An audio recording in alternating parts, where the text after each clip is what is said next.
തന്നുവിടാൻ വേണ്ടിയാ കർത്താവിന്റെ ഈ തന്നുവിട്ടിട്ടുണ്ട്. എന്താ ഉത്തരവിലുള്ളതെന്നറിയാമോ?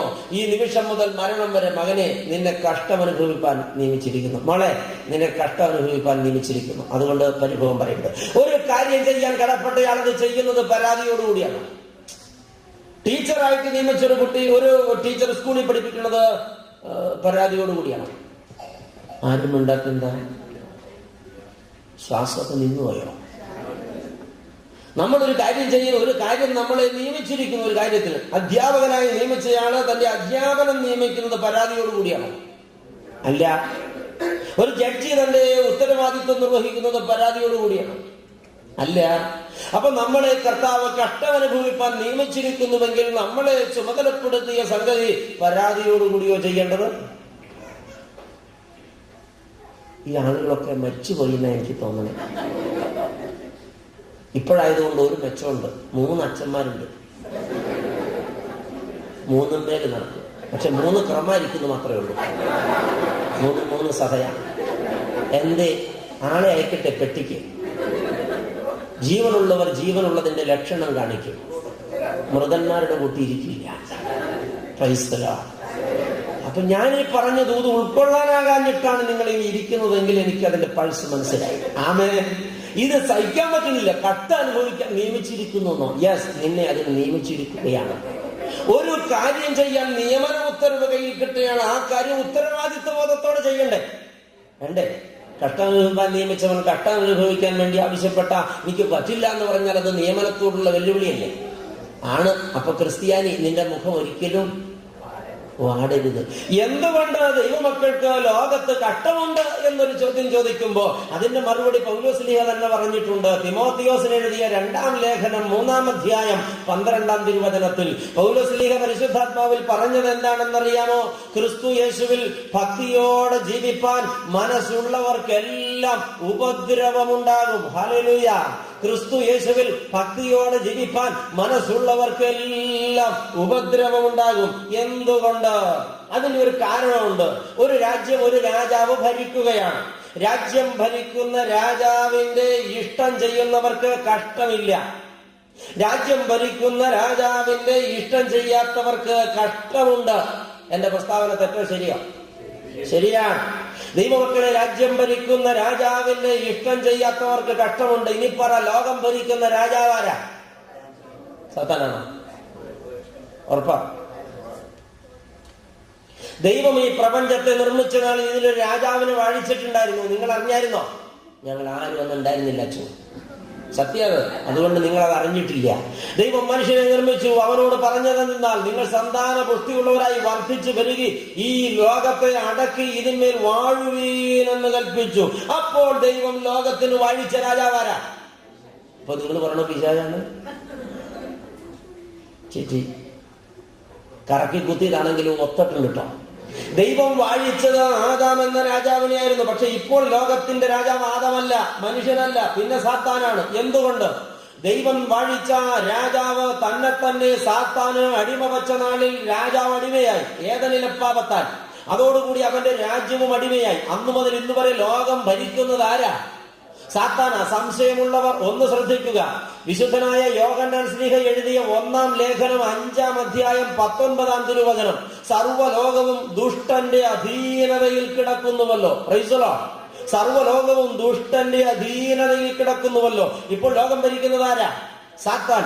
ഈ സാത്താൻ ഭരിക്കുന്ന ലോകത്ത് ദൈവമക്കൾക്ക് സുഖരിക്കോ? പള്ളിയിൽ പോവുക, പ്രാർത്ഥിക്കുക, കുർബാന സംബന്ധിക്കുക, കുർബാന അനുഭവിക്കുക, കൈകൊട്ടുക, സ്തുതിക്കുക, കൂട്ടായ്മയ്ക്ക് പോവുക, വചനം പഠിക്കുക, ഇതൊക്കെ സാത്താൻ ഇഷ്ടപ്പെട്ട സംഗതിയാണ്. അപ്പോ സാത്താൻ നമ്മളെ ചുമ്മാ വിടുവോ? ലോകത്ത് ദൈവമക്കൾക്ക് എന്തുകൊണ്ടാണ് കഷ്ടം ഉണ്ടാകുന്നത്? സാത്താന് നമ്മുടെ പരിപാടി ഇഷ്ടമല്ല. അത്യാവശ്യം കുടിക്കുക, വലിക്കുക, തമ്മിത്തല്ലുകൂടുക, ലഹള കൂട്ടുക, വ്യഭിചാരം ചെയ്യുക, വേശ്യാവൃത്തി ചെയ്യുക, അങ്ങോട്ടും ഇങ്ങോട്ടും കലഹവും വഴക്കും വക്കാണവും വേറി നടക്കുക. ഇങ്ങനെ ചെയ്യുന്ന ആളുകളെ സാത്താൻ തൊടില്ല. എന്തുകൊണ്ടെന്നാൽ അവർ സാത്താന്റെ അണ്ടർ കസ്റ്റഡിയിലാണ്. അവരെ കുറിച്ച് സാത്താന് പരാതിയും പരിഭവവും ഇല്ല. നമ്മൾ അവന്റെ പിടിയിൽ നിന്ന് വിട്ടുപോവാണോ, അവൻ പിന്നെ നമ്മളെ വിടൂല്ല. ഭക്തി കൂടുന്തോറും സാത്താൻ നമ്മുടെ മേലുള്ള പീഡനത്തിന്റെ ശക്തി കൂട്ടും. ആത്മീയത കൂടുന്തോറും നമ്മുടെ പീഡനവും കൂടും. എന്തുകൊണ്ടെന്നാൽ നമ്മുടെ പോക്ക് സാത്താൻ ഇഷ്ടമല്ല. എങ്ങനെയും നമ്മളെ പോക്കറ്റിലാക്കണം. ഇതാണ് സാത്താന്റെ തന്ത്രം. നിങ്ങൾക്കത് തിരിച്ചറിയാൻ പറ്റുന്നുണ്ടോ? ഞാനിപ്പോ താമസിക്കുന്നത് കോതമംഗലത്തിനടുത്ത ഒരു ചേട്ടൻ ഒരു കൊല്ലം മുമ്പ് എന്റെ അടുത്ത് വന്ന് തൊഴുതു നിന്നു. അച്ചോ, എനിക്കൊരു കാര്യം പറയാനുണ്ട്. എന്താ അത്? ഞാൻ ആകെ തോറ്റു അച്ഛാ. എനിക്ക് പൊതുവെ ഇത്തിരി നർമ്മഭാവം കൂടുതലാ. ഞാൻ ഈ മനുഷ്യനെ സൂക്ഷിച്ചു നോക്കിയിട്ട് ചോദിച്ചു, ഇപ്പൊ എത്ര വയസ്സായി? എനിക്ക് 62 വയസ്സായി അച്ഛോ. ചോദിച്ചോട്ടെ, ഈ 62ാമത്തെ വയസ്സിൽ ചേട്ടന് ഏത് പരീക്ഷ എഴുതിയായിരുന്നു ഞാൻ ചോദിച്ചു. അപ്പൊ അയാൾ പറഞ്ഞു, ഞാൻ ഒരു പരീക്ഷ എഴുതിയില്ല അച്ഛാ. പിന്നെ തോറ്റു എന്ന് പറഞ്ഞ്. എന്റെ അച്ഛ അതല്ല, ഞാൻ ആകെ തോറ്റു. എന്റെ കഥ അച്ഛൻ ഒന്ന് കേൾക്ക്. ഞാൻ പറഞ്ഞു, കേൾക്കട്ടെ. 6 മാസം മുമ്പ് വരെ ഞാനൊരു മുഴുക്കുടിയനായിരുന്ന അച്ഛാ. 39 കൊല്ലം ഷാപ്പിൽ കിടന്ന് കുടിച്ച മനുഷ്യനാ ഞാൻ. ആരും എന്നോട് മാറി നിൽക്കടാന്ന് പറഞ്ഞിട്ടില്ല. ഈ കാലത്ത് എനിക്കൊരു മൂക്കിപ്പനി പോലും വന്നിട്ടില്ല. ഞാൻ ആശുപത്രി കിടന്ന രംഗം എന്റെ ജീവിതത്തിൽ ഒരിക്കലും ഓർമ്മയില്ല. ഞാൻ ചോദിച്ചപ്പോ എന്താ കുഴപ്പം? 6 മാസം മുമ്പ് ഒരു ദിവസം അന്തിക്ക് 2 എണ്ണം വിട്ടേച്ച് ഞാൻ വീട്ടിലേക്ക് നടന്നു വരുമ്പോ റോഡരികത്തൊരു പന്തലിൽ ഒരു അച്ഛൻ നിന്ന് കയ്യും കാലും എടുത്ത് പ്രസംഗിക്കുകയാണ്. അപ്പൊ ഞാൻ അറിയാണ്ട് അവിടെ നിന്നു നോക്കുമ്പോ നല്ല രസം ഇത് കേട്ടുകൊണ്ടിരിക്കാൻ. ഞാൻ അടുത്തുപോയി ഒരു കസേരല്ലെങ്കിൽ ഇരുന്നു. ഈ പ്രസംഗം തീരാറായപ്പോ ഈ അച്ഛൻ കരഞ്ഞു, കൂടിയിരുന്ന ജനവും കരഞ്ഞു. എനിക്ക് കരച്ചിൽ വന്നു. എന്തിനാന്നറിയില്ല, ഞാനും കരഞ്ഞു. മീറ്റിംഗ് കഴിഞ്ഞപ്പോ ഞാൻ അടുത്തിരുന്ന കൊച്ചിനോട് ചോദിച്ചേടാ, ഈ അച്ഛൻ എന്നാ ഇനി ഇവിടെ പ്രസംഗിക്കണേ? നാളെയും പ്രസംഗിക്കുന്നുണ്ട് ചേട്ടൻ വരുമോ? ഞാൻ വരും മോനെ എന്ന് പറഞ്ഞു. പിറ്റേന്ന് ഞാൻ കുടിക്കാതെ വന്നു അച്ഛാ. ഞാൻ അവിടെ വന്നിരുന്നു. അന്ന് പ്രസംഗിച്ചതും തലേ ദിവസം പ്രസംഗിച്ചത് ഈ അച്ഛൻ തന്നെയാണ്. എന്നിട്ട് പ്രസംഗം തീരാറായപ്പോ എന്റെ അച്ഛാ, എന്റെ ചങ്ക് പൊട്ടി തകർന്നുപോയി. ഞാനൊരു പാപിയാണെന്ന് എനിക്ക് മനസ്സിലായി. എന്റെ ജീവിതം വഴിതെറ്റി എന്ന് എനിക്ക് മനസ്സിലായി. പന്തലിരുന്ന് ഞാൻ വാവിട്ട് വിലവിളിച്ചു, നിലത്ത് കിടന്ന് ഉരുണ്ടു. അന്നൊരു തീരുമാനമെടുത്തു, ഇനി കുടിക്കില്ല, ജീവിതം വഴിതെറ്റിച്ച് പോവില്ല. അതിനുശേഷം ഈ നിമിഷം വരെ ഞാൻ കുടിച്ചിട്ടില്ല അച്ഛാ, വലിച്ചിട്ടില്ല അച്ഛാ. ഞാൻ പള്ളിയിൽ ചെന്നു, കുമ്പസാരിച്ചു, കുർബാന അനുഭവിച്ചു, സത്യവേദ പുസ്തകം മാർവിലെടുത്തു. അന്ന് മുതൽ ഇന്ന് വരെ ഞാൻ വിശുദ്ധ ജീവിതത്തിലാണ് അച്ഛോ. പക്ഷെ ഒരു കുഴപ്പം. എന്താ കുഴപ്പം? എന്റെ അച്ഛാ, അതിനുശേഷം ഇന്നു വരെ സമാധാനം എന്താണെന്ന് ഞാൻ അറിഞ്ഞിട്ടില്ല അച്ഛോ. ഓഹോ, അതെന്താ കാര്യം? എന്റെ അച്ഛാ, എനിക്കറിയില്ല. എനിക്കൊരു 4-5 മാസമായിട്ട് ശ്വാസം പുറത്തേക്ക് വിട്ട ഉള്ളിലേക്ക് എടുക്കണമെങ്കിൽ ആരെങ്കിലും ഒരാൾ സഹായിക്കണം. ഈ വലിയ അച്ഛോ, അത്രേ ഉള്ളൂ. അത് സാരമില്ല. അദ്ദേഹത്തെ കൊല്ലുന്നവനെ പേടിക്കണ്ട. അദ്ദേഹത്തെയും ആത്മാവിനെയും അഗ്നിനരകത്തിലിടാൻ കഴിവുള്ളവനെ ഭയപ്പെടണം. ഇത് സാരമില്ല, ഇതിന് നമുക്ക് പരിഹാരം ഉണ്ടാക്കാം. അത്രേ ഉള്ളൂ. അത്രേ അല്ല അച്ഛോ. പിന്നെന്ത് പറ്റി? എന്റെ അച്ഛൻ ഒരു 3-3.5 മാസം മുമ്പ് എന്റെ ഭാര്യ പറഞ്ഞു, അച്ഛാ, എന്റെ വയറ്റിലൊരു വേദന. പണ്ടൊക്കെ ആയിരുന്നെങ്കിൽ ഞാൻ പറയുന്നതിന് വയറങ്ങ് ചെത്തിക്കളയരുത്. ഇപ്പൊ എനിക്ക് പറയാൻ പറ്റുമോ? ഞാൻ നന്നായില്ലേ? ഞാൻ ആശുപത്രി കൊണ്ടുപോയി പരിശോധനയും സ്കാനിംഗ് ഒക്കെ കഴിഞ്ഞപ്പോൾ ഡോക്ടർ പറഞ്ഞു, ഒരു ട്യൂമർ ഉണ്ടെന്ന് മാറ്റം ചെയ്യണം. എന്താ ഡോക്ടറെ ചെയ്യുക? 1 ലക്ഷം രൂപ വേണം. 1.5 ഏക്കർ ഭൂമി ബാങ്കിൽ പണയം വെച്ച് 1.5 ലക്ഷം രൂപ എടുത്ത് ആശുപത്രി കയറ്റി. ഓപ്പറേഷൻ പകുതിയായപ്പോ ഡോക്ടർ വന്ന് പറഞ്ഞു, ചേട്ടാ, ഒരു കുഴപ്പമുണ്ടല്ലോ. എന്താ അത്? ഒരു 3-4 മുഴയുണ്ട്, ഞങ്ങൾ അന്ന് കണ്ടില്ലായിരുന്നു. അതിനെന്താ ഡോക്ടർ ചെയ്യുക? എല്ലാ മുഴയും മാറ്റം ചെയ്യണം. അപ്പോ ഒരു 50,000 രൂപ കൂടി അധികം ചെലവാകും. കുഴപ്പമില്ല ഡോക്ടറെ. എന്റെ ഭാര്യ ഓപ്പറേഷൻ കഴിഞ്ഞ് 1.5 മാസം കഴിഞ്ഞ് വീട്ടിലെത്തുമ്പോ 5 കാശ് കയ്യിലില്ല ചാ. അപ്പൊ ഞാൻ പറഞ്ഞു, എന്റെ ഭാര്യയെ നമ്മൾ എങ്ങനെ ജീവിക്കും ഇവിടെ? എന്റെ ഭാര്യ എന്നെ ആശ്വസിപ്പിച്ചു, ഒന്നുമില്ലെങ്കിൽ നമുക്കിന്ന് സന്തോഷവും കൂട്ടായ്മയും ഉണ്ടല്ലോ. നമ്മുടെ വീട്ടിലൊരു പശു ഇപ്പോ പ്രസവിക്കാറായി നിൽപ്പുണ്ടല്ലോ. അത് 10-11 ലിറ്റർ പാല് കറക്കുന്ന പശു. അവ ഉടനെ പ്രസവിക്കും. അതിന്റെ പാല് കറന്നു വിറ്റ് അത്യാവശ്യം വീട്ടുകാര്യം നടത്താം, പിന്നെ പലിശയും കെട്ടാം. കുറച്ചു നാൾ കഴിയുമ്പോ 10 സെന്റ് വിറ്റിട്ട് കടം വീട്ടി നിവർന്നു നിൽക്കാം. ഞാൻ അങ്ങനെ ആശ്വസിച്ചു വച്ചാ. അങ്ങനെ വീട്ടിലിരിക്കുമ്പോ 4-5 ദിവസം കഴിഞ്ഞപ്പോ ഒരുത്തർ ഓടിക്കതച്ചു വന്നു, ചേട്ടാ, അപ്പൊ ആശുപത്രി പോയില്ലെന്ന് ചോദിച്ചു. ഞാൻ ചോദിച്ചു, ഇനി എന്തിനാണ് ആശുപത്രി പോണേ? എന്റെ ഭാര്യ ഇങ്ങനെ വന്നല്ലോ. ഭാര്യയുടെ കാര്യമല്ല പറഞ്ഞു. പിന്നെന്താ കുഴപ്പം? അപ്പൊ ചേട്ടൻ ഒന്നും അറിഞ്ഞില്ലേ? ഞാനൊന്നും അറിഞ്ഞില്ല. ചേട്ടന്റെ മോൻ വണ്ടി ആക്സിഡന്റ് ആയി ആശുപത്രിയിലായി അറിഞ്ഞില്ലേ? എന്റെ ദൈവമേ, അടിവയറ്റിന്ന് എനിക്കൊരാളിൽ കയറി വെച്ചാൽ ഞാൻ ഓടി ചെല്ലുമ്പോ എന്റെ പൊന്നുമോൻ ഒരു മോട്ടോർ സൈക്കിൾ മേടിച്ചിട്ട് ഈ 12 കൊല്ലമായച്ച ഒരു പോറല് പോലും എന്റെ കൊച്ചിന് ഇതുവരെ പറ്റിയില്ല. ഞാൻ ചെല്ലുമ്പോ ഒരു പോസ്റ്റൽ ഇടിച്ച് കയറി വലതുകാലം 3 കഷ്ണമായിട്ട് ഒടിഞ്ഞ് എന്റെ കൊച്ചാശുപത്രി കിടക്കുക. ഡോക്ടർ പറഞ്ഞു, ഉടനെ ഓപ്പറേഷൻ ചെയ്യണം. എന്നാ വേണം? നല്ല പൈസ വേണം. എന്റെ കയ്യിൽ ഒറ്റ പൈസ ഇല്ല. ബ്ലേഡ് കമ്പനിക്കാരനോട് കൊള്ളപ്പലിശയ്ക്ക് വാങ്ങി 40,000 രൂപ ആശുപത്രി കിട്ടി എന്റെ മോനെ ഇറക്കിക്കൊണ്ടുവന്നു. അപ്പോഴും എന്റെ ഭാര്യ പറഞ്ഞു, പശു പ്രസവിക്കുമല്ലോ, പാല് കറന്നു വിൽക്കാനോ, നമുക്ക് സ്വസ്ഥമായിട്ടിരിക്കാനോ കുഴപ്പമില്ലല്ലോ.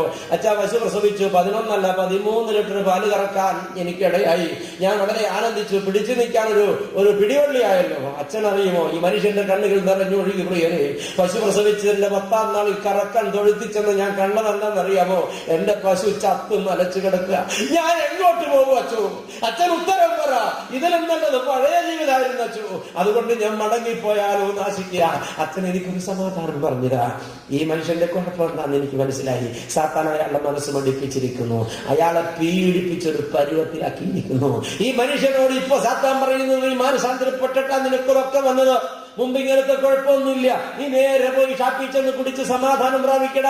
ഇത് പറഞ്ഞ സാത്താന്റെ തന്ത്രത്തിൽ പെട്ടുപോകാതിരിക്കാൻ ഞാൻ ആ മനുഷ്യനോട് പറഞ്ഞു, സഹോദര, നിങ്ങൾ ഭാരപ്പെടല്ലേ, ഈ പീഡനമൊന്നും ശാശ്വതമല്ല, ഇത് താൽക്കാലികമാണ്. നിങ്ങൾ യേശുവിന്റെ രക്തത്തിൽ പ്രതിഷ്ഠിച്ച് സ്തോത്രം ചെയ്ത് പ്രാർത്ഥിക്കുക.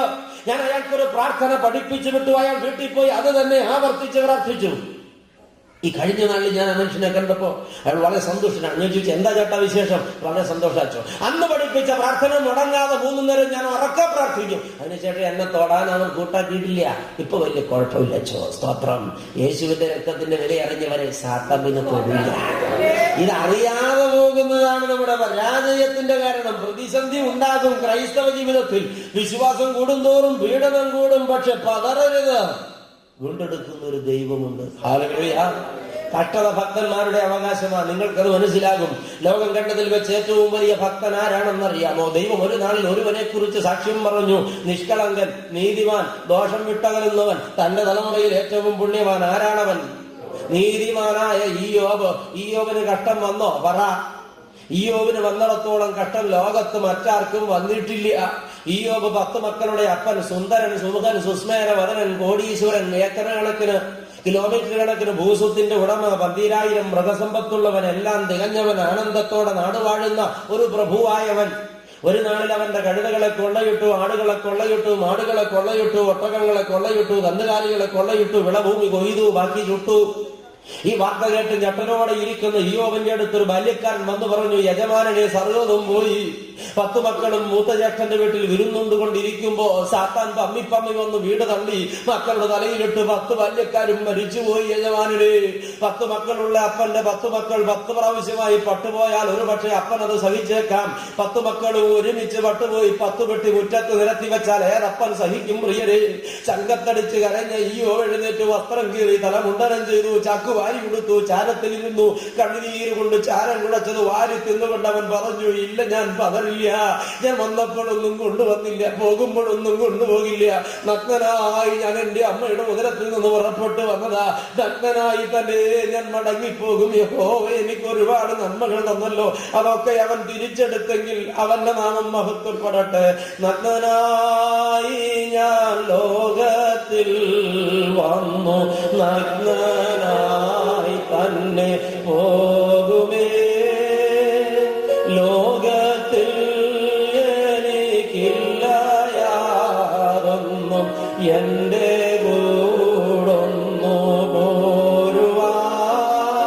ആമേൻ. നഗ്നനായി ഞാൻ വന്നു, നഗ്നനായി പോകും, എനിക്ക് സ്വന്തമായി ഒന്നുമില്ലെന്ന് ഈയോബ് പാടി പറഞ്ഞു. പക്ഷെ അവിടെ കൊണ്ട് ഈയോബിന്റെ കഷ്ടത തീർന്നില്ല. പ്രിയരെ, ഇതിലൊന്നും ഈയോബ് പതറുന്നില്ലെന്ന് കണ്ടപ്പോ ദുഷ്ടനായ സാത്താൻ തന്ത്രം മാറ്റി പ്രയോഗിച്ചു. എന്ത് ചെയ്തെന്നറിയാമോ? പരമസുന്ദരനും സുശീലനുമായിരുന്ന ഈയോബിന്റെ ശരീരത്തിൽ പിശാച് കയറിക്കൂടി. എന്ത് ചെയ്തു? നെറുകന്തല മുതൽ ഉള്ളങ്കാൽ വരെ പരുക്കളാൽ ബാധിച്ചു. പരു എന്ന് പറഞ്ഞാൽ മനസ്സിലാകുമോ നിങ്ങൾക്ക്?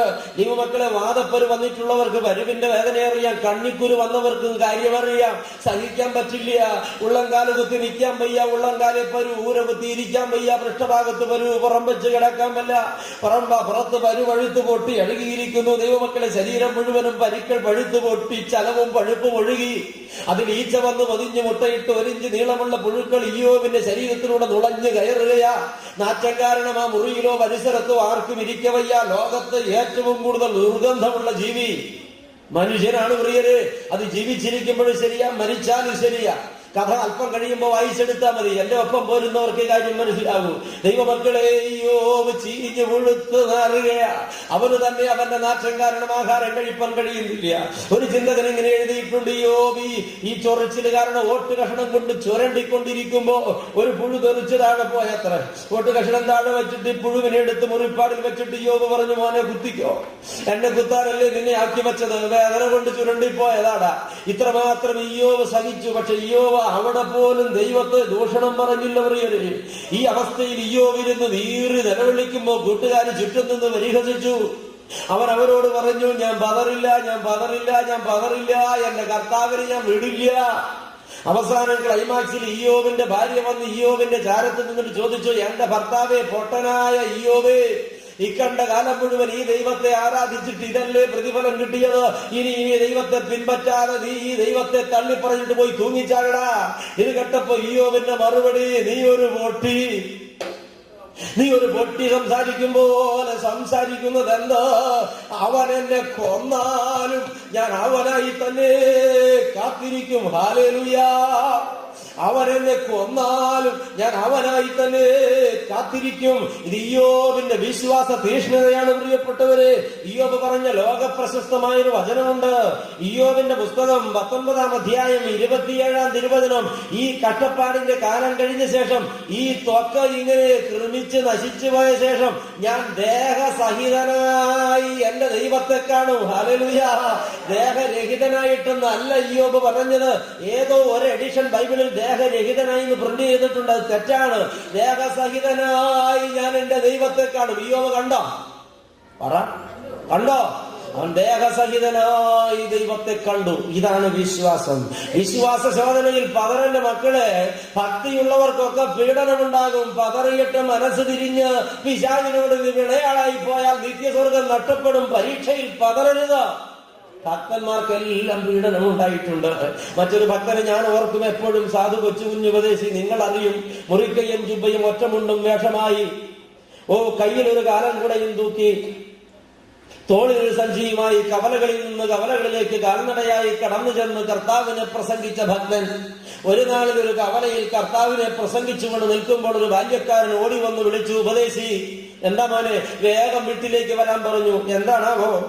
ഉപദേശിയുടെ കൊച്ചുമോന് തീരെ സുഖമില്ല, സീരിയസ് ആണെന്നാ പറഞ്ഞത്. കേൾക്കാത്ത പാതി ഉപദേശി കാലം കൂടെ കയ്യിൽ തൂക്കി, തോളിൽ സഞ്ചി തൂക്കി, ഒരൊറ്റ ഓട്ടമാ. വീട്ടിൽ ചെല്ലുമ്പോ മുറ്റം നിറയെ ആളുകളാ, എല്ലാവരുടെയും മുഖത്തും ലാനതയാ. അകത്ത് കയറി ചെന്ന കർത്തൃഭക്തൻ കണ്ടതെന്തെന്നറിയാമോ? താൻ ഏറെ താലോലിച്ച രണ്ടാമത്തെ പുത്രൻ മരിച്ചു കിടക്കുകയാണ്. തന്റെ മകന്റെ വെട്ടിക്കരികത്ത്, ശവമഞ്ചത്തിനരികത്ത് നിന്ന് കർത്താവിന്റെ ഭക്തൻ കണ്ണുനീരൊഴുക്കി. മനസ്സിന് ബലം വളരെ കുറഞ്ഞ കർത്തൃഭക്തൻ ഏറെ നേരം വിലാപം കഴിച്ചു. മകനെ യാത്രയാക്കി. ആഴ്ച 1-2 പിന്നിട്ടു. ഒരു നാളിൽ വീടിന്റെ വരാന്തയിൽ താടിക്ക് കയ്യും കൊടുത്ത് ആലോചനാ നിമഗ്നനായി ഇരിക്കുകയാണ് കർത്തൃഭക്തൻ. അപ്പോഴാണ് അയലത്തെ വീട്ടിലെ ആൺകുട്ടി മുറ്റത്തുകൂടെ സാവധാനം കടന്നുപോയത്. കണ്ണു നിന്നപ്പോ കർത്തൃഭക്തന്റെ കണ്ണു നിറഞ്ഞൊഴുകി. കർത്താവേ, ഞാൻ എന്താ ഈ കാണുന്നത്? ഈ മോനും എന്റെ മോനും ഒരു പ്രായമായിരുന്നല്ലോ. ഈ മോനും എന്റെ മോനും കളിക്കൂട്ടുകാരായിരുന്നല്ലോ. ഈ മോനും എന്റെ മോനും ഒരേ വലിപ്പമായിരുന്നല്ലോ. എന്റെ മോനെ നീ പാതി വഴിക്ക് പടിയിറക്കിയില്ലേ നാഥ? എന്തിനെന്നോട് ഇത് ചെയ്തു? അറിയാതെ പറഞ്ഞു പോയൊരു വാക്ക് പറഞ്ഞു കഴിഞ്ഞ സെക്കൻഡിൽ കർത്തൃഭക്തനെ ചങ്കിൽ തട്ടി, നാഥ ഞാൻ അരുതാത്തത് പറഞ്ഞല്ലോ. മോൻ എന്റേതല്ലപ്പാ, നിന്റേതാ. നീയാണ് അവന്റെ അവകാശി. കൊണ്ടുപോയെങ്കിൽ ചോദ്യം ചെയ്യാൻ എനിക്ക് ഒരവകാശവുമില്ല. എന്നോട് മാപ്പാക്കണം. ഈ ലോകത്ത് കഷ്ടവും നഷ്ടവും ഏറി വരുമ്പോൾ കർത്താവെ, ഞാൻ കാൽവരി ക്രൂശിലെ യാഗത്തോട് താതാത്മ്യപ്പെടുകയാണല്ലോ. ആ ഇരുന്ന ഇരിപ്പിൽ തന്റെ കുറ്റബോധം കൊണ്ടും തന്നെ മകന്റെ വേർപാടിന്റെ സത്യം ബോധ്യപ്പെട്ടും ആ ഭക്തൻ പാടിയതാണ് ലോക പ്രശസ്തമായ ആശ്വാസഗാനം. അത് നമ്മൾ ഒരുപാട് വട്ടം പാടിയിട്ടുണ്ടല്ലോ. കഷ്ടനഷ്ടമേറെ വന്നാൽ ഭാഗ്യവാനായി തീരുന്നു ഞാൻ.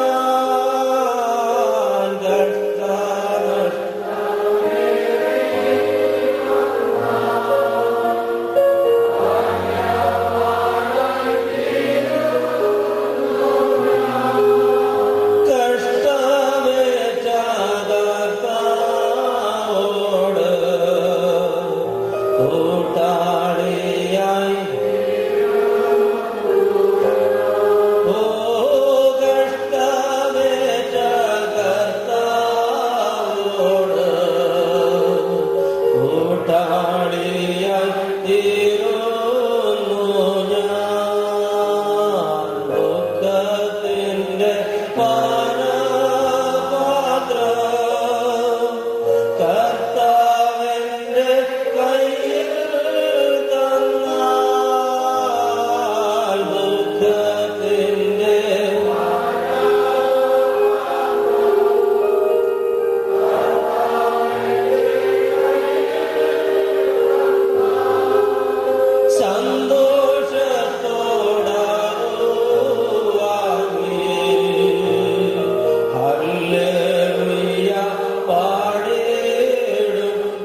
ദൈവമക്കളെ, ഈ പാട്ട് ഇതേ പശ്ചാത്തലത്തിൽ നിന്ന് ഒരു നാളിൽ പാടിയവനാണ് ഞാനും.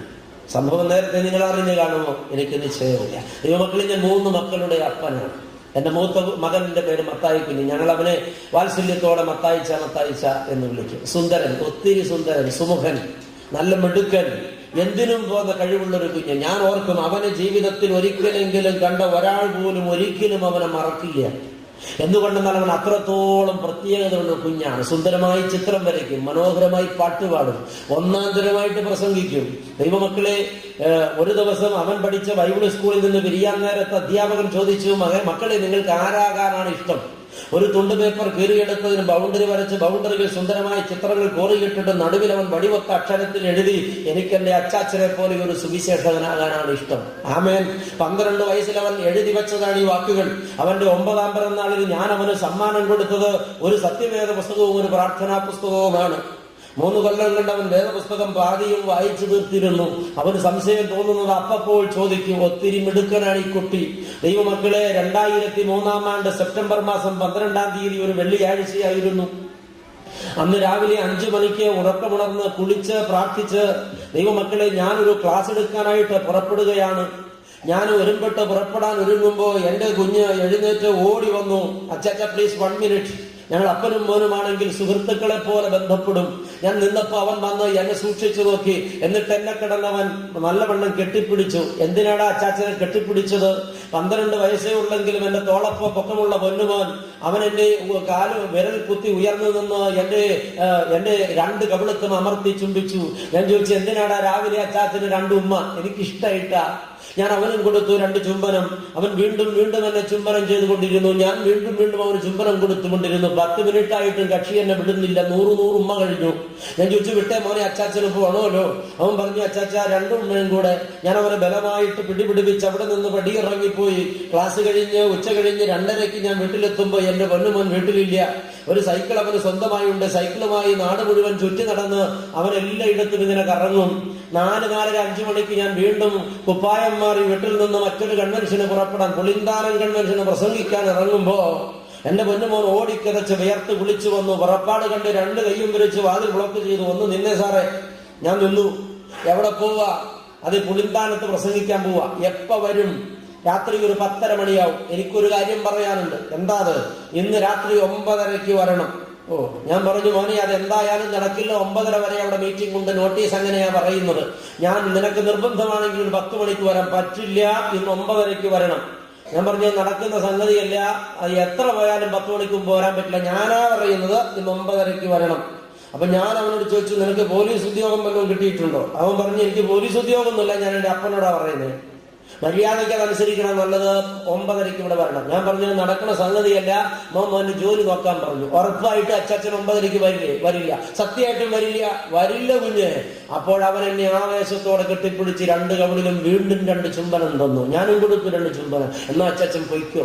ദൈവമക്കളെ, ഞാൻ പുറപ്പെട്ടു പോയി പുളിന്താനം കൺവെൻഷന് പ്രസംഗിച്ചു. രാത്രി 9:30 മീറ്റിംഗ് തീർന്ന് ഉടനെ ഒരു സുഹൃത്തിന്റെ മോട്ടോർ ബൈക്കിന്റെ പിന്നിൽ കയറി അദ്ദേഹം എന്നെ കൊണ്ടുവന്ന് താമസിക്കുന്ന വാടക വീടിന്റെ പോർച്ചിൽ ഇറക്കുമ്പോ 9:55 കോളിംഗ് ബെല്ലടിച്ചു. എന്റെ ഭാര്യ വന്ന് വാതിൽ തുറന്നു. ആദ്യം ഞാൻ ചോദിച്ചു, മത്തായി കുഞ്ഞ് എവിടെ? അവൻ 9:30 ഉറങ്ങി എന്ന ഉത്തരമാണ് എനിക്ക് കിട്ടിയത്.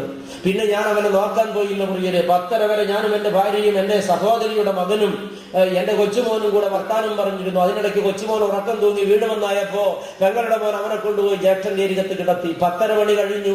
എന്റെ ഭാര്യ ഒരു ബക്കറ്റ് ചൂടുവെള്ളം ബാത്റൂമിൽ വെച്ചിട്ട് മക്കളെങ്ങനെ ഉറങ്ങുന്നു എന്നറിയാൻ ചെന്ന് നോക്കുമ്പോ കമിഴ്ന്ന് കിടന്നുറങ്ങുന്ന മത്തായി കുഞ്ഞിന്റെ കാൽ വിളറി വെളുത്തിരിക്കുന്നു.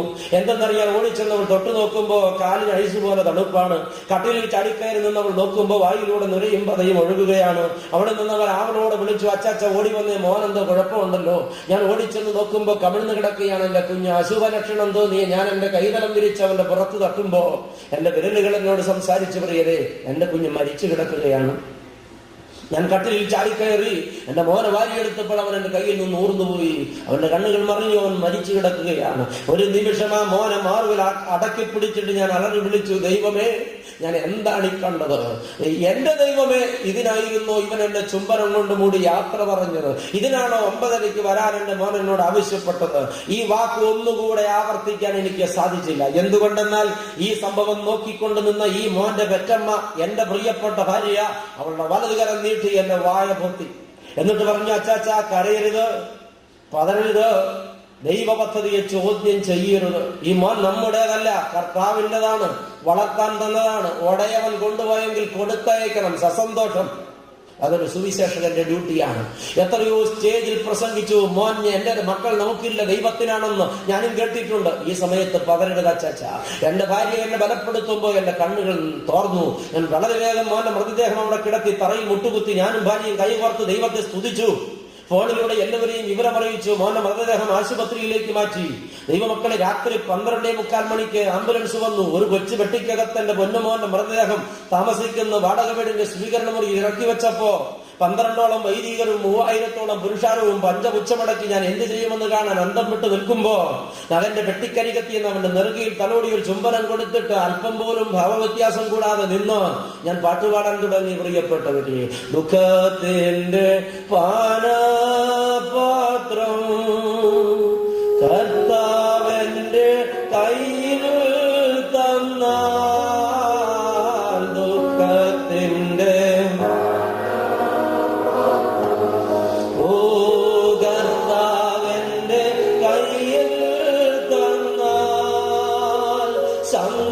സന്തോഷത്തോടു വാങ്ങി ഹല്ലേലൂയ പാടിയിടും ഞാൻ, സന്തോഷത്തോടു വാങ്ങി ഹല്ലേലൂയ പാടിയിടും ഞാൻ. ദൈവമക്കളെ, ഈ പാട്ട് പാടാൻ ആരംഭിച്ചിട്ട് ഈ വെള്ളിയാഴ്ച രാത്രി 12:45 പാട്ടുപാടാൻ ആരംഭിച്ച ഞാൻ ശനിയാഴ്ച വൈകിട്ട് 5 മണിക്ക് മുമ്പ് 111 പാട്ട് എന്റെ മകന്റെ വെട്ടിക്കടികത്തിൽ നിന്ന് അത്യുച്ചത്തിൽ പാടിയ അപ്പനാണ്. ദൈവമക്കളെ, സ്വന്തം മകന്റെ വേർപാടിൽ വിലപിച്ചിരിക്കുന്ന അച്ഛനെ എങ്ങനെ ആശ്വസിപ്പിക്കേണ്ടുവെന്ന് അറിയാതെ ആശങ്കപ്പെട്ടും അസ്വസ്ഥരായും കടന്നു വന്ന 100 കണക്കിന് വൈദികരും 1000കണക്കിന് പുരുഷാരവും എന്റെ മുമ്പിൽ നിൽക്കുമ്പോ ആശ്വാസത്തിന്റെ ദൂത് അവരോട് സംസാരിച്ച് സ്വന്തം മകന്റെ വെട്ടിക്കരികത്തെ 1.5 മണിക്കൂർ സ്വന്തം മകന് വേണ്ടി ചരമപ്രസംഗം പറഞ്ഞ അപ്പനാണ് ഞാൻ. എന്റെ മകന്റെ വേർപാടിൽ ആശ്വസിപ്പിക്കാൻ വന്നിട്ട് ആശ്വസിക്കാൻ കഴിയാതെ എന്റെ പ്രസംഗം കേട്ടിട്ട് മാറി നിന്ന് പൊട്ടിക്കരഞ്ഞ പുരോഹിതന്മാർ പിന്നീട് എന്നോട് ചോദിച്ചു, അച്ഛൻ ഇത് എങ്ങനെ സാധിച്ചു എന്ന്. ഞാൻ പറഞ്ഞു, ഞാൻ എന്റെ കർത്താവിന്റെ മകനേക്കാളധികം സ്നേഹിച്ചിരിക്കുന്ന ഒരു മനുഷ്യനാണ്. എന്റെ മകനേക്കാളും എനിക്ക് ഉടയവനാണ് എന്റെ ദൈവം. എന്റെ മകൻ മരിച്ചു എന്ന് കേട്ടപ്പോ ഞാൻ കരഞ്ഞില്ല. പക്ഷെ കർത്താവിന്റെ ജീവിതത്തിൽ നിന്ന് പോയി എന്ന് പറഞ്ഞാൽ എന്റെ കണ്ണു തുടയ്ക്കാൻ ലോകത്താർക്കും കഴിയില്ല. പിന്നെ എന്റെ കരച്ചിൽ അടങ്ങില്ല. ദൈവമക്കൾ, ഇത് നിങ്ങൾ തിരിച്ചറിയുമോ? ഈ മകനെ ഞാൻ സസന്തോഷം യാത്രയാക്കി. ഞാൻ ഇപ്പോഴും ഓർക്കുന്നു, ഈ കുഞ്ഞെന്നെ വിട്ട് വിരിഞ്ഞ ശേഷം നാളുകൾക്ക് ശേഷം ഒരു നാളിൽ സാത്താൻ എന്നെ ശക്തമായിട്ടൊന്ന് പരീക്ഷിക്കാൻ നോക്കി. അവൻ എന്റെ അടുത്ത് വന്ന് എന്റെ മനസ്സിൽ ഇങ്ങനെ ചോദിച്ചു, അല്ലയോ പുരോഹിത, നീ കഴിഞ്ഞ 10-13 വർഷം ബൈബിൾ താഴെ വെക്കാതെ തെക്ക് വടക്കോടി ഉറക്കളച്ച് കഷ്ടപ്പെട്ട് യേശുവിനെ പ്രസംഗിച്ച് എന്റെ പോക്കറ്റിൽ കിടന്ന് ഒരുപാട് പേരെ പിടിച്ച് ക്രൂസിന്റെ ചുവട്ടിൽ കെട്ടിയില്ലേ? എന്നിട്ട് ഇപ്പൊ എന്തായടാ, നിന്റെ മോനെ കൊണ്ടുപോയില്ലേ? നീ ഈ കർത്താവിന് വേണ്ടി നിന്നിട്ട് കർത്താവ് അതുപോലെ നിനക്ക് വേണ്ടി നിന്നോ? കൊണ്ടുപോയില്ലേ നിന്റെ മോനെ? എന്തിനാടാ നീ ഇനിയും വചനം പ്രസംഗിക്കുന്നത്? വേദപുസ്തകം വെച്ചിട്ട് വേറെ പണി നോക്കടാ. സാത്താന്റെ ഉദ്ദേശം വളരെ എനിക്ക് മനസ്സിലായി. ഞാൻ തിരിഞ്ഞു നിന്നു. സാത്താനെ, ദുഷ്ട, അഡ്രസ് ഇല്ലാത്തവനെ, വിവരദോഷി, നീ എന്താ പറഞ്ഞത്? എനിക്ക് എന്റെ മകനെ നഷ്ടപ്പെട്ടത് കർത്താവിന്റെ നേരുകേട് കൊണ്ടാണെന്നോ? നിനക്ക് തെറ്റിപ്പോയട ദുഷ്ട, നിനക്ക് തെറ്റിപ്പോയി. എന്റെ മകനെ 12ാമത്തെ വയസ്സിൽ ലോകത്ത് നിന്ന് അടർത്തി മാറ്റിയ കർത്താവിന് സ്തോത്രം എന്ന് ഞാൻ പറഞ്ഞപ്പോ സാത്താൻ ചോദിച്ചു, അതെന്താ അങ്ങനെ പറഞ്ഞത്? 2 അടി ദൂരം മാറി നിന്നു അവനപ്പോ. നിനക്ക് മനസ്സിലായില്ലേ? ഞാൻ പറഞ്ഞു തരാം. എന്റെ മകൻ 12 വയസ്സിൽ കളങ്കം പറ്റാത്ത വിശുദ്ധനാണ്. ആമേൻ. ലോകത്തിന്റെ യാതൊരു അഴുക്കും അവനെ തൊട്ടിട്ടില്ല. നിഷ്കളങ്കതയാണ് അവന്റെ മുഖമുദ്ര. അതുകൊണ്ട് അവനൊന്ന് മാലാഖമാരുടെ ഗണത്തിൽ പറുദീസയിൽ പാട്ടുപാടുന്നുണ്ട്. അവനെ കുറിച്ച് എനിക്ക് ആശങ്കയില്ല. എന്തെന്നറിയാമോ? അവൻ 22ാമത്തെ വയസ്സിലാ ലോകം വിട്ട് പിരിഞ്ഞില്ലെങ്കിൽ ഞാനൊരു പക്ഷെ കരഞ്ഞേന്. എന്റെ കുഞ്ഞിന്റെ ഭാവി എന്തെന്ന് എനിക്ക് നിശ്ചയമില്ല. പക്ഷെ ഇപ്പോൾ എനിക്ക് നല്ല ഉറപ്പുണ്ടറാ, അവൻ പറുദീസയിൽ പാട്ടുപാടുന്നുണ്ട്. 2, ലോകത്തിന്റെ കുഞ്ഞ് എന്നോടൊപ്പം ഇരുന്നെങ്കിൽ അവൻ ഒരുപാട് കഷ്ടങ്ങളുണ്ട്, രോഗങ്ങളുണ്ട്, പ്രയാസങ്ങളുണ്ട്, പട്ടിണിയുണ്ട്, ദുരിതമുണ്ട്. ഇപ്പോൾ ദുരിതമോ പട്ടിണിയോ ഇല്ലാത്ത സ്വർഗീയ ഭോജ്യമുണ്ട്. അവൻ മാലാഖമാരുടെ ഗണത്തിൽ പാട്ടുപാടുകയാണ്. 3, എന്റെ കൊച്ചു ഭൂമിയിൽ ഇരുന്നെങ്കിലേ എല്ലാ ദിവസവും സന്ധ്യാ നമസ്കാരം കഴിയുമ്പോ 1 മിനിറ്റ് അവൻ പ്രാർത്ഥിക്കുക, എന്റെ അച്ചാച്ചന് കൃപ കൊടുക്കണം കർത്താവേ. തീർന്നു.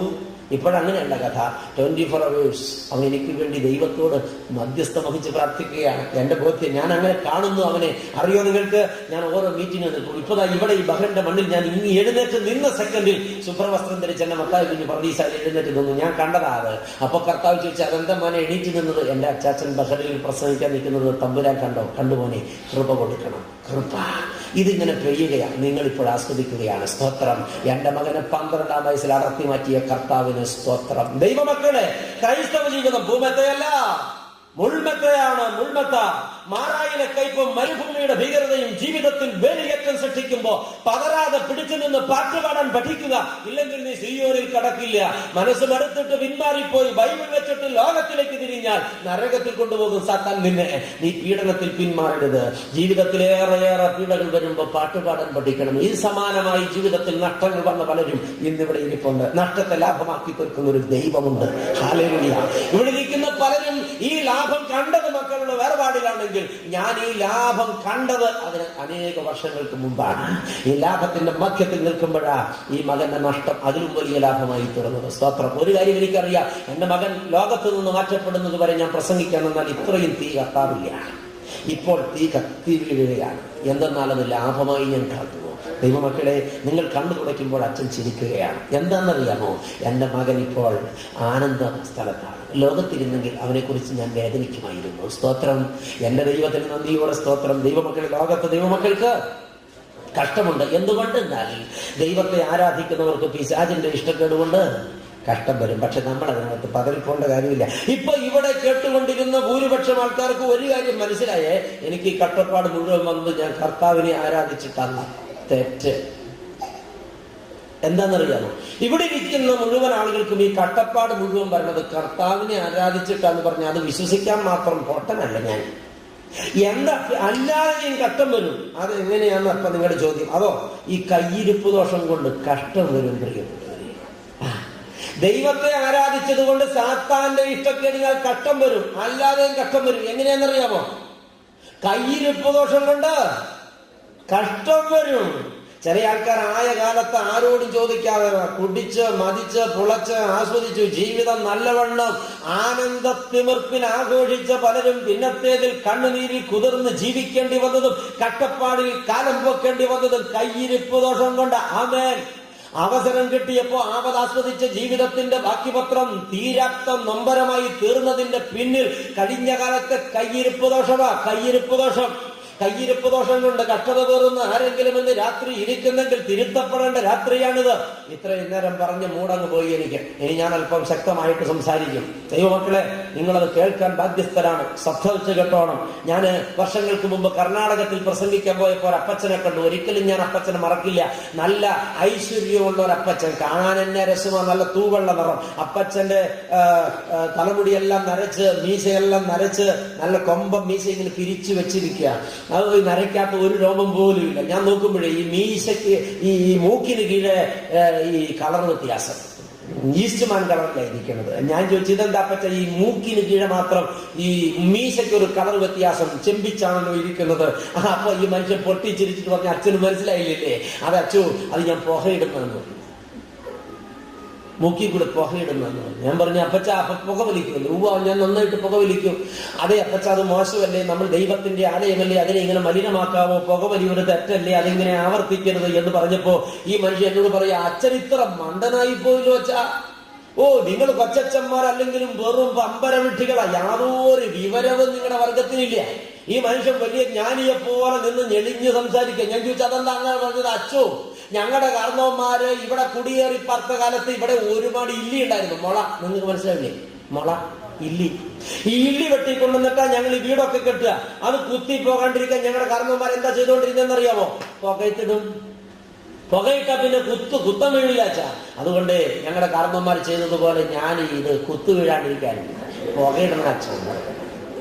അപ്പൊ എനിക്ക് മനസ്സിലായി, ഇയാൾ എന്നെ കളിയാക്കുവാണെന്ന്. ഞാൻ പറയട്ടെ പ്രിയപ്പെട്ടവരെ, പുകയിടാൻ വേണ്ടി ദൈവം സൃഷ്ടിച്ച ഒരു ജീവിയായിരുന്ന മനുഷ്യനെങ്കിൽ ഒരു പുക കൊണ്ടുണ്ടാവേണ്ടതായിരുന്നു. തലേന്ന് തപ്പ് നോക്കിയ പോക്കോടിലുണ്ടെന്ന്. പുക താഴോട്ട് എന്തായാലും പോകില്ല, മുകളിലോട്ട് പോവുള്ളൂ. ദൈവമക്കളെ, ഈ മനുഷ്യൻ എന്നെ പരിഹസിച്ചു. അപ്പൊ ഞാൻ പറഞ്ഞു, അപ്പച്ചാ അതെന്തായാലും ആ പറഞ്ഞ വാക്ക് അത്ര നന്നായില്ല കേട്ടോ. നമ്മുടെ ദൈവം അതിനു വേണ്ടി സൃഷ്ടിച്ചതല്ല. അച്ഛന്റെ പണി നോക്കച്ചോ. യാതൊരു മര്യാദയും കൂടാതെ ഈ മനുഷ്യൻ എന്നെ പരിഹസിച്ച് പറഞ്ഞു വിടുമ്പോ ഞാൻ നിരാശനായി തിരിച്ചു നടക്കുമ്പോ കർത്താവിനെ ചോദിച്ചു, താൻ പോവാണോ? ഞാൻ ചോദിച്ചു, പോവാണ്ട് ഇപ്പൊ എന്താ ചെയ്യാ? തിരിഞ്ഞു നിന്നിട്ട് അയാളോട് പറയാം, നമ്മൾ വീണ്ടും കാണേണ്ടി വരും, കാണുമ്പോ ഇത് തന്നെ പറയണമെന്ന്. പറയാൻ കർത്താവ് എന്ന് പറഞ്ഞു. തിരിഞ്ഞു നിന്നു. അപ്പച്ചോ എന്താച്ചോ? അപ്പോഴേ ഞാൻ ഇപ്പൊ പോവാണ്, നമ്മൾ വീണ്ടും കാണേണ്ടി വരും. കാണാലോ? കാണുമ്പോഴേ ഇത് തന്നെ പറയണം. പറയാലോ? അച്ഛനച്ഛന്റെ പണി നോക്കച്ചോ. യാതൊരു മര്യാദയും ഇല്ലാതെ മനുഷ്യനെ ആട്ടിവിട്ടു. ദൈവമക്കളെ, 4 വർഷം കഴിഞ്ഞ് ഞാൻ ആ സ്ഥലത്ത് വീണ്ടും പ്രസംഗിക്കാൻ ചെന്നപ്പോ ആളയച്ച് വിളിപ്പിച്ചു എന്നെ കാണാൻ ഈ മനുഷ്യൻ. എന്തെന്നാൽ വന്ന് കാണാൻ പറ്റാത്ത ഗതിയിലായി. ഞാൻ ആ വീട്ടിൽ ചെല്ലുമ്പോൾ കണ്ടത് എന്താണെന്നറിയാമോ? കവിളത്ത് ക്യാൻസർ വന്ന് ഒരു സൈഡ് മുഴുവൻ പഴുത്ത് അഴുകി വേർപെട്ട് നാവ് പുറത്തേക്ക് തൂങ്ങിക്കിടക്കുന്നു. ബീഭത്സമാണ് ആ ചിത്രം. ആ മനുഷ്യനെ കണ്ടു നിൽക്കാൻ കഴിയില്ല. വേദന കൊണ്ട് പുളയുമ്പോൾ ആ മനുഷ്യൻ മാറത്ത് തല്ലി പറഞ്ഞു, അച്ചോ 4 കൊല്ലം മുമ്പ് ആ നാവിൽ നിന്ന് വീണ വാക്കിനെ പരിഹസിച്ച് വിട്ട ഞാൻ ഇത്രയും വലിയൊരു വേദന അന്ന് സ്വപ്നം കണ്ടില്ല. അച്ഛൻ എനിക്ക് വേണ്ടി പ്രാർത്ഥിക്കച്ചോ, ഈ വേദനയിൽ നിന്നൊന്ന് രക്ഷപ്പെടാൻ. വീണ്ടും കാണേണ്ടി വരും മക്കളെ. കാണുമ്പോൾ മുമ്പ് പറഞ്ഞത് വീണ്ടും പറയണം. നല്ലവണ്ണം ഓർത്തോ, കയ്യിരിപ്പ് ദോഷം കൊണ്ട് കഷ്ടം വരും. ഒത്തിരി പേര് കഴിഞ്ഞ നാളുകളിലെ കയ്യിരിപ്പ് ദോഷം കൊണ്ട് കട്ടട വിലയ്ക്ക് വാങ്ങി ഈ നാളുകളിൽ ഞെരങ്ങി ജീവിക്കുമ്പോ നീ വൈകിപ്പോയി. അറിയാഞ്ഞിട്ട് എത്തിപ്പോകുന്നവർക്ക് വീണ്ടെടുപ്പുണ്ട്, അറിഞ്ഞിട്ട് നിഷേധിക്കുന്നവർ വീണ്ടെടുപ്പില്ല. അല്പം കൊണ്ടോ അധികം കൊണ്ടോ, മദ്യപാനത്തിലോ പുകവലിയിലോ വെറിക്കൂത്തിലോ വ്യഭിചാരത്തിലോ ലോകഇമ്പങ്ങളിലോ ദ്രവ്യാഗ്രഹത്തിലോ ജീവിതത്തെ തളച്ചിട്ടിരിക്കുന്ന പാപിയെ, നിനക്ക് ശാപം വരാതിരിപ്പാൻ ഈ രാത്രി നീ മാനസാന്തരപ്പെടേണ്ടതാണ്. ദൈവം നിന്നെ മാടി വിളിക്കുകയാ, വ്യക്തമായി താക്കീത് തരികയാ. നിങ്ങൾ എന്നെ പരിഭവപ്പെട്ട് നോക്കരുത്. ഒരപ്പൻ തന്നെ കുഞ്ഞ് തെറ്റ് ചെയ്യുമ്പോ അവനെ വഴക്ക് പറയുന്നത് അവനോട് ദേഷ്യം ഉണ്ടായിട്ടല്ല, സ്നേഹം ഉണ്ടായിട്ടാ. അവനെ അടിക്കുന്നത് അവനെ കൊല്ലാനല്ല, അവനെ ജീവിപ്പിക്കാനാ. ഇന്ന് രാത്രി ദൈവത്തിന്റെ പരിശുദ്ധാത്മാവിലൂടെ നിന്ന് ശക്തമായ വാക്കുകളിൽ നിങ്ങളെ താക്കീത് ചെയ്യുന്നത് നിങ്ങളോട് ദേഷ്യം ഉണ്ടായിട്ടല്ല, കൊല്ലാനല്ല, നിങ്ങളെ ജീവിപ്പിക്കാൻ, മാർഗിലെടുക്കാൻ കൊതയുള്ളത് കൊണ്ടാണ്. മനസ്സാകുമോ ക്രൂശിന്റെ ചുവട്ടിൽ നിന്റെ പാപത്തെ ഏറ്റു പറയാൻ? അല്ല, നീ മത്സരിച്ചാൽ വീണ്ടും കാണേണ്ടി വരും. അത് ദാരുണമായിരിക്കും. Price the Lord. അത് സുഖകരമായിരിക്കില്ല. അനേക കയ്യിരിപ്പ് ദോഷം കൊണ്ട് ശാപം വിലയ്ക്ക് വാങ്ങിയിട്ടുണ്ട് പ്രിയരെ. വലിയ ശാപം വിലയ്ക്ക് വാങ്ങിയിട്ടുണ്ട്. എനിക്ക് ഒത്തിരി സംഭവങ്ങൾ ഓർക്കാനുണ്ട്. ഞാൻ മുമ്പ് ഒരു പള്ളി നടത്തുമ്പോ ആ പള്ളിയിലെ സകല ജനത്തോട് ഞാൻ വ്യക്തിപരമായ സുവിശേഷം പറഞ്ഞു. 2 പേരെ ഞാൻ കണ്ടെത്തിയില്ല. ഒരു ദിവസം വഴിക്ക് വെച്ച് ഞാൻ 2 പേരെയും കണ്ടു. ഷർട്ടിടാതെ കയ്യിൽ മുണ്ടെടുത്ത് തോളത്ത് തോർത്തുമിട്ട് നടന്നു വരുന്ന 2 പേര് കട്ടൻ പീടി വലിച്ചോണ്ടാ വരുന്നത്. ചേട്ടന്മാരെ ഒന്ന് നിന്ന്, എന്താ ചോ എന്നെ മനസ്സിലായോ? ഒരു കട്ടനാര് അല്ല, ഞാൻ നിങ്ങളുടെ വികാരി അച്ഛനാണ്. ഓ, അതിപ്പോ കിട്ടും. എന്താ നിങ്ങൾ പള്ളി വരാത്തത്? 3 കൊല്ലമായി നിങ്ങൾ 2 പേരെയും ഞാൻ പള്ളിയിൽ അന്വേഷിക്കുന്നു, കാണുന്നില്ല. ഉടനെ ഈ 2 പേരിൽ പ്രായം കൂടി ആൾ എന്നോട് ചോദിച്ചു, അച്ഛൻ എത്ര വയസ്സായി അച്ചോ? ഞാൻ പറഞ്ഞു, എനിക്ക് 28 വയസ്സായി, 10-12 കൊല്ലം മുമ്പാ. അത്രേ ആയിട്ടുള്ളൂ. അച്ഛന്റെ പ്രായത്തെ കൂടിയ സർവീസ് ഉണ്ട് അച്ഛൻ. എനിക്ക് എന്നെ മാനസാന്തരപ്പെടുത്താൻ നിൽക്കരുത്. മനസ്സിലായില്ല? ഞാൻ വിചാരിച്ച ഇയാൾ വല്ല പട്ടാളക്കാരനായിരിക്കും. എവിടെയായിരുന്നു സർവീസ്? ഞാനേ 10-32 കൊല്ലം ഒരു വലിയ പള്ളിയിൽ ശുശ്രൂഷ ചെയ്ത ആളാണ്. അപ്പൊ ചിലർ വ്യാഖ്യാനിക്കും പള്ളിയിൽ ശുശ്രൂഷക്കാരൊന്നും രക്ഷപ്പെടില്ല. ദുഷ്ടബുദ്ധികൾ അങ്ങനെ പറയും. അങ്ങനെ ചെയ്യരുത്. ഈ മനുഷ്യൻ എന്നെ കളിയാക്കി. ഈ മനുഷ്യന്റെ മുഖത്തേക്ക് പുക വലിച്ചു. എന്നോട് വേറെ പണി നോക്കച്ചോന്ന് പറഞ്ഞു. അടുത്തു നിന്നയാളും അത് തന്നെ ചെയ്തു. ഞാൻ തിരിച്ചു നടക്കുമ്പോൾ കർത്താവിനോട് ചോദിച്ചു, നീ പോവാണോ? കർത്താവ്, ഞാൻ പോട്ടെ. പറ്റില്ല. തിരിഞ്ഞു നിന്നിട്ട് പറ, നമ്മൾ വീണ്ടും കാണേണ്ടി വരും. കാണുമ്പോൾ ഇത് തന്നെ ചെയ്യണമെന്ന് ഞാൻ തിരിഞ്ഞു നിന്ന് പറഞ്ഞു. കാണാച്ചോ? അത് തന്നെ ചെയ്യും എന്ന് പറഞ്ഞു. 3.5 വർഷത്തിന് ശേഷം മറ്റൊരു പള്ളിയിൽ ഞാൻ ശുശ്രൂഷിക്കുമ്പോൾ എനിക്കൊരു ഫോൺ കോൾ. അച്ഛൻ അർജന്റായിട്ട് അച്ഛൻ ആശുപത്രിയിൽ ചെല്ലണം. എന്നെ ആശുപത്രിയിൽ 2 പേർ അച്ഛന് വേണ്ടി കാത്തിരിക്കുന്നു. ഞാൻ ചോദിച്ചു, ആരാണ്? സസ്പെൻസ് ആയിരിക്കട്ടെ, ചെന്ന് കണ്ടാൽ മതി. ഞാൻ അവിടെ ചെല്ലുമ്പോൾ ഡോക്ടർ എന്നെ കണ്ടു. ഫാദർ എന്താ വന്നത്? ഞാൻ പറഞ്ഞു, ഇന്നടുത്ത് 2 രോഗികളുണ്ടല്ലോ. ഓ, അവരെ കാണാൻ വന്നതാണോ? ഫാദർ ഇവിടെ ഇരിക്കൂ, 2-3 കാര്യം പറയാനുണ്ട്. ചെരുപ്പിട്ടുകൊണ്ട് മുറിക്കകത്ത് കയറാവൂ, രോഗിയുടെ കട്ടിൽ ഇരിക്കരുത്, രോഗിയെ തൊടരുത്, രോഗിയുടെ അടുത്ത് 2 മിനിറ്റിൽ കൊണ്ട് നിൽക്കരുത്. ഞാൻ ചോദിച്ചു, എന്താ ഡോക്ടർ ഇത്ര വലിയ പ്രശ്നം? അത് റീറ്റെയിലായിട്ടും ഹോൾസെയിലായിട്ടും ക്ഷയമെന്ന മാരക രോഗം വിറ്റുകൊണ്ടിരിക്കുകയാണ് അവര്. ഞാൻ അവരെ സെല്ലിനകത്ത് അടച്ചിരിക്കുകയാണ്, ഫാദറിനെ കാട്ടിത്തരാം. ഞാൻ ചെന്ന് നോക്കുമ്പോ ദൈവമക്കളെ, മലയാളത്തിലൊരു അക്ഷരം ഉണ്ടല്ലോ, ഡായല്ല, അതിന്റെ അടിയിൽ ഒരു കുരുപ്പോടെ ഇടുമ്പോ ഇട്ട.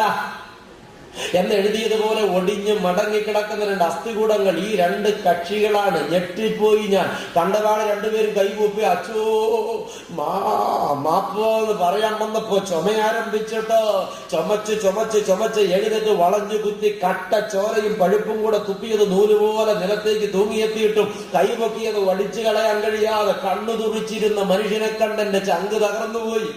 പിടിവിട്ട് ഞാൻ ചെന്ന മനുഷ്യന്റെ നെഞ്ചിൽ തലോടി തൂവാലയെടുത്ത് ഈ പഴുപ്പ് തുടച്ചു മാറ്റി അപ്പുറത്ത് കട്ടിലെ കക്ഷി ചുമരോട് തിരിഞ്ഞു കിടന്നു. അച്ചോ മാപ്പാക്കച്ചു 3 കൊല്ലം മുമ്പ് അച്ഛൻ പറഞ്ഞ വാക്ക് കേൾക്കാതെ മത്സരിച്ചതല്ലേ ഇന്നീ ഗതി വന്ന് ചാവണമില്ല വാഴണമില്ല ആരും തിരിഞ്ഞു നോക്കണമില്ല.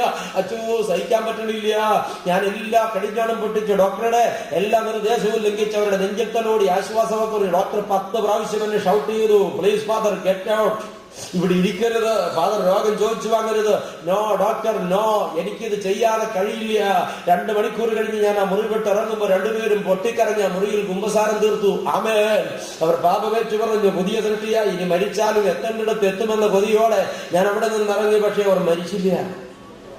3.5 മാസം കഴിഞ്ഞ് രണ്ടുപേരും സൗഖ്യപ്പെട്ട് പുറത്തു വന്നു. പള്ളിയിലെത്തി. അച്ഛന്റെ അടുത്ത് വീണ്ടും അവർ കുമ്പസാരിച്ചു, കുർബാന കൈക്കൊണ്ടു, പള്ളിയുടെ മുമ്പിൽ നിന്നു.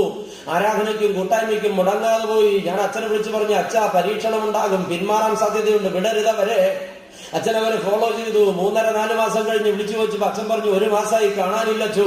ഞാൻ ചോദിച്ചു, എന്താ അച്ഛൻ അന്വേഷിക്കാത്തത്? ഞാൻ ഇവിടെ ഇല്ലായിരുന്നു, എങ്കിൽ ഞാൻ തന്നെ തേടാൻ വെച്ചു. ഞാനൊരു വണ്ടി വിളിച്ച് ചെല്ലുമ്പോ ഈ മൂത്ത മനുഷ്യന്റെ വീട്ടുംപടിക്ക് ഞാൻ വണ്ടി ഇറങ്ങുമ്പോ ഇയാൾ വീടിനകത്തുണ്ട്. എന്നെ കണ്ടപാട് ഒരു ഒറ്റ ഓട്ടം ഓടി. ഞാൻ DYSP അല്ലേ, അറസ്റ്റ് ചെയ്യാൻ ചെന്നതല്ലേ.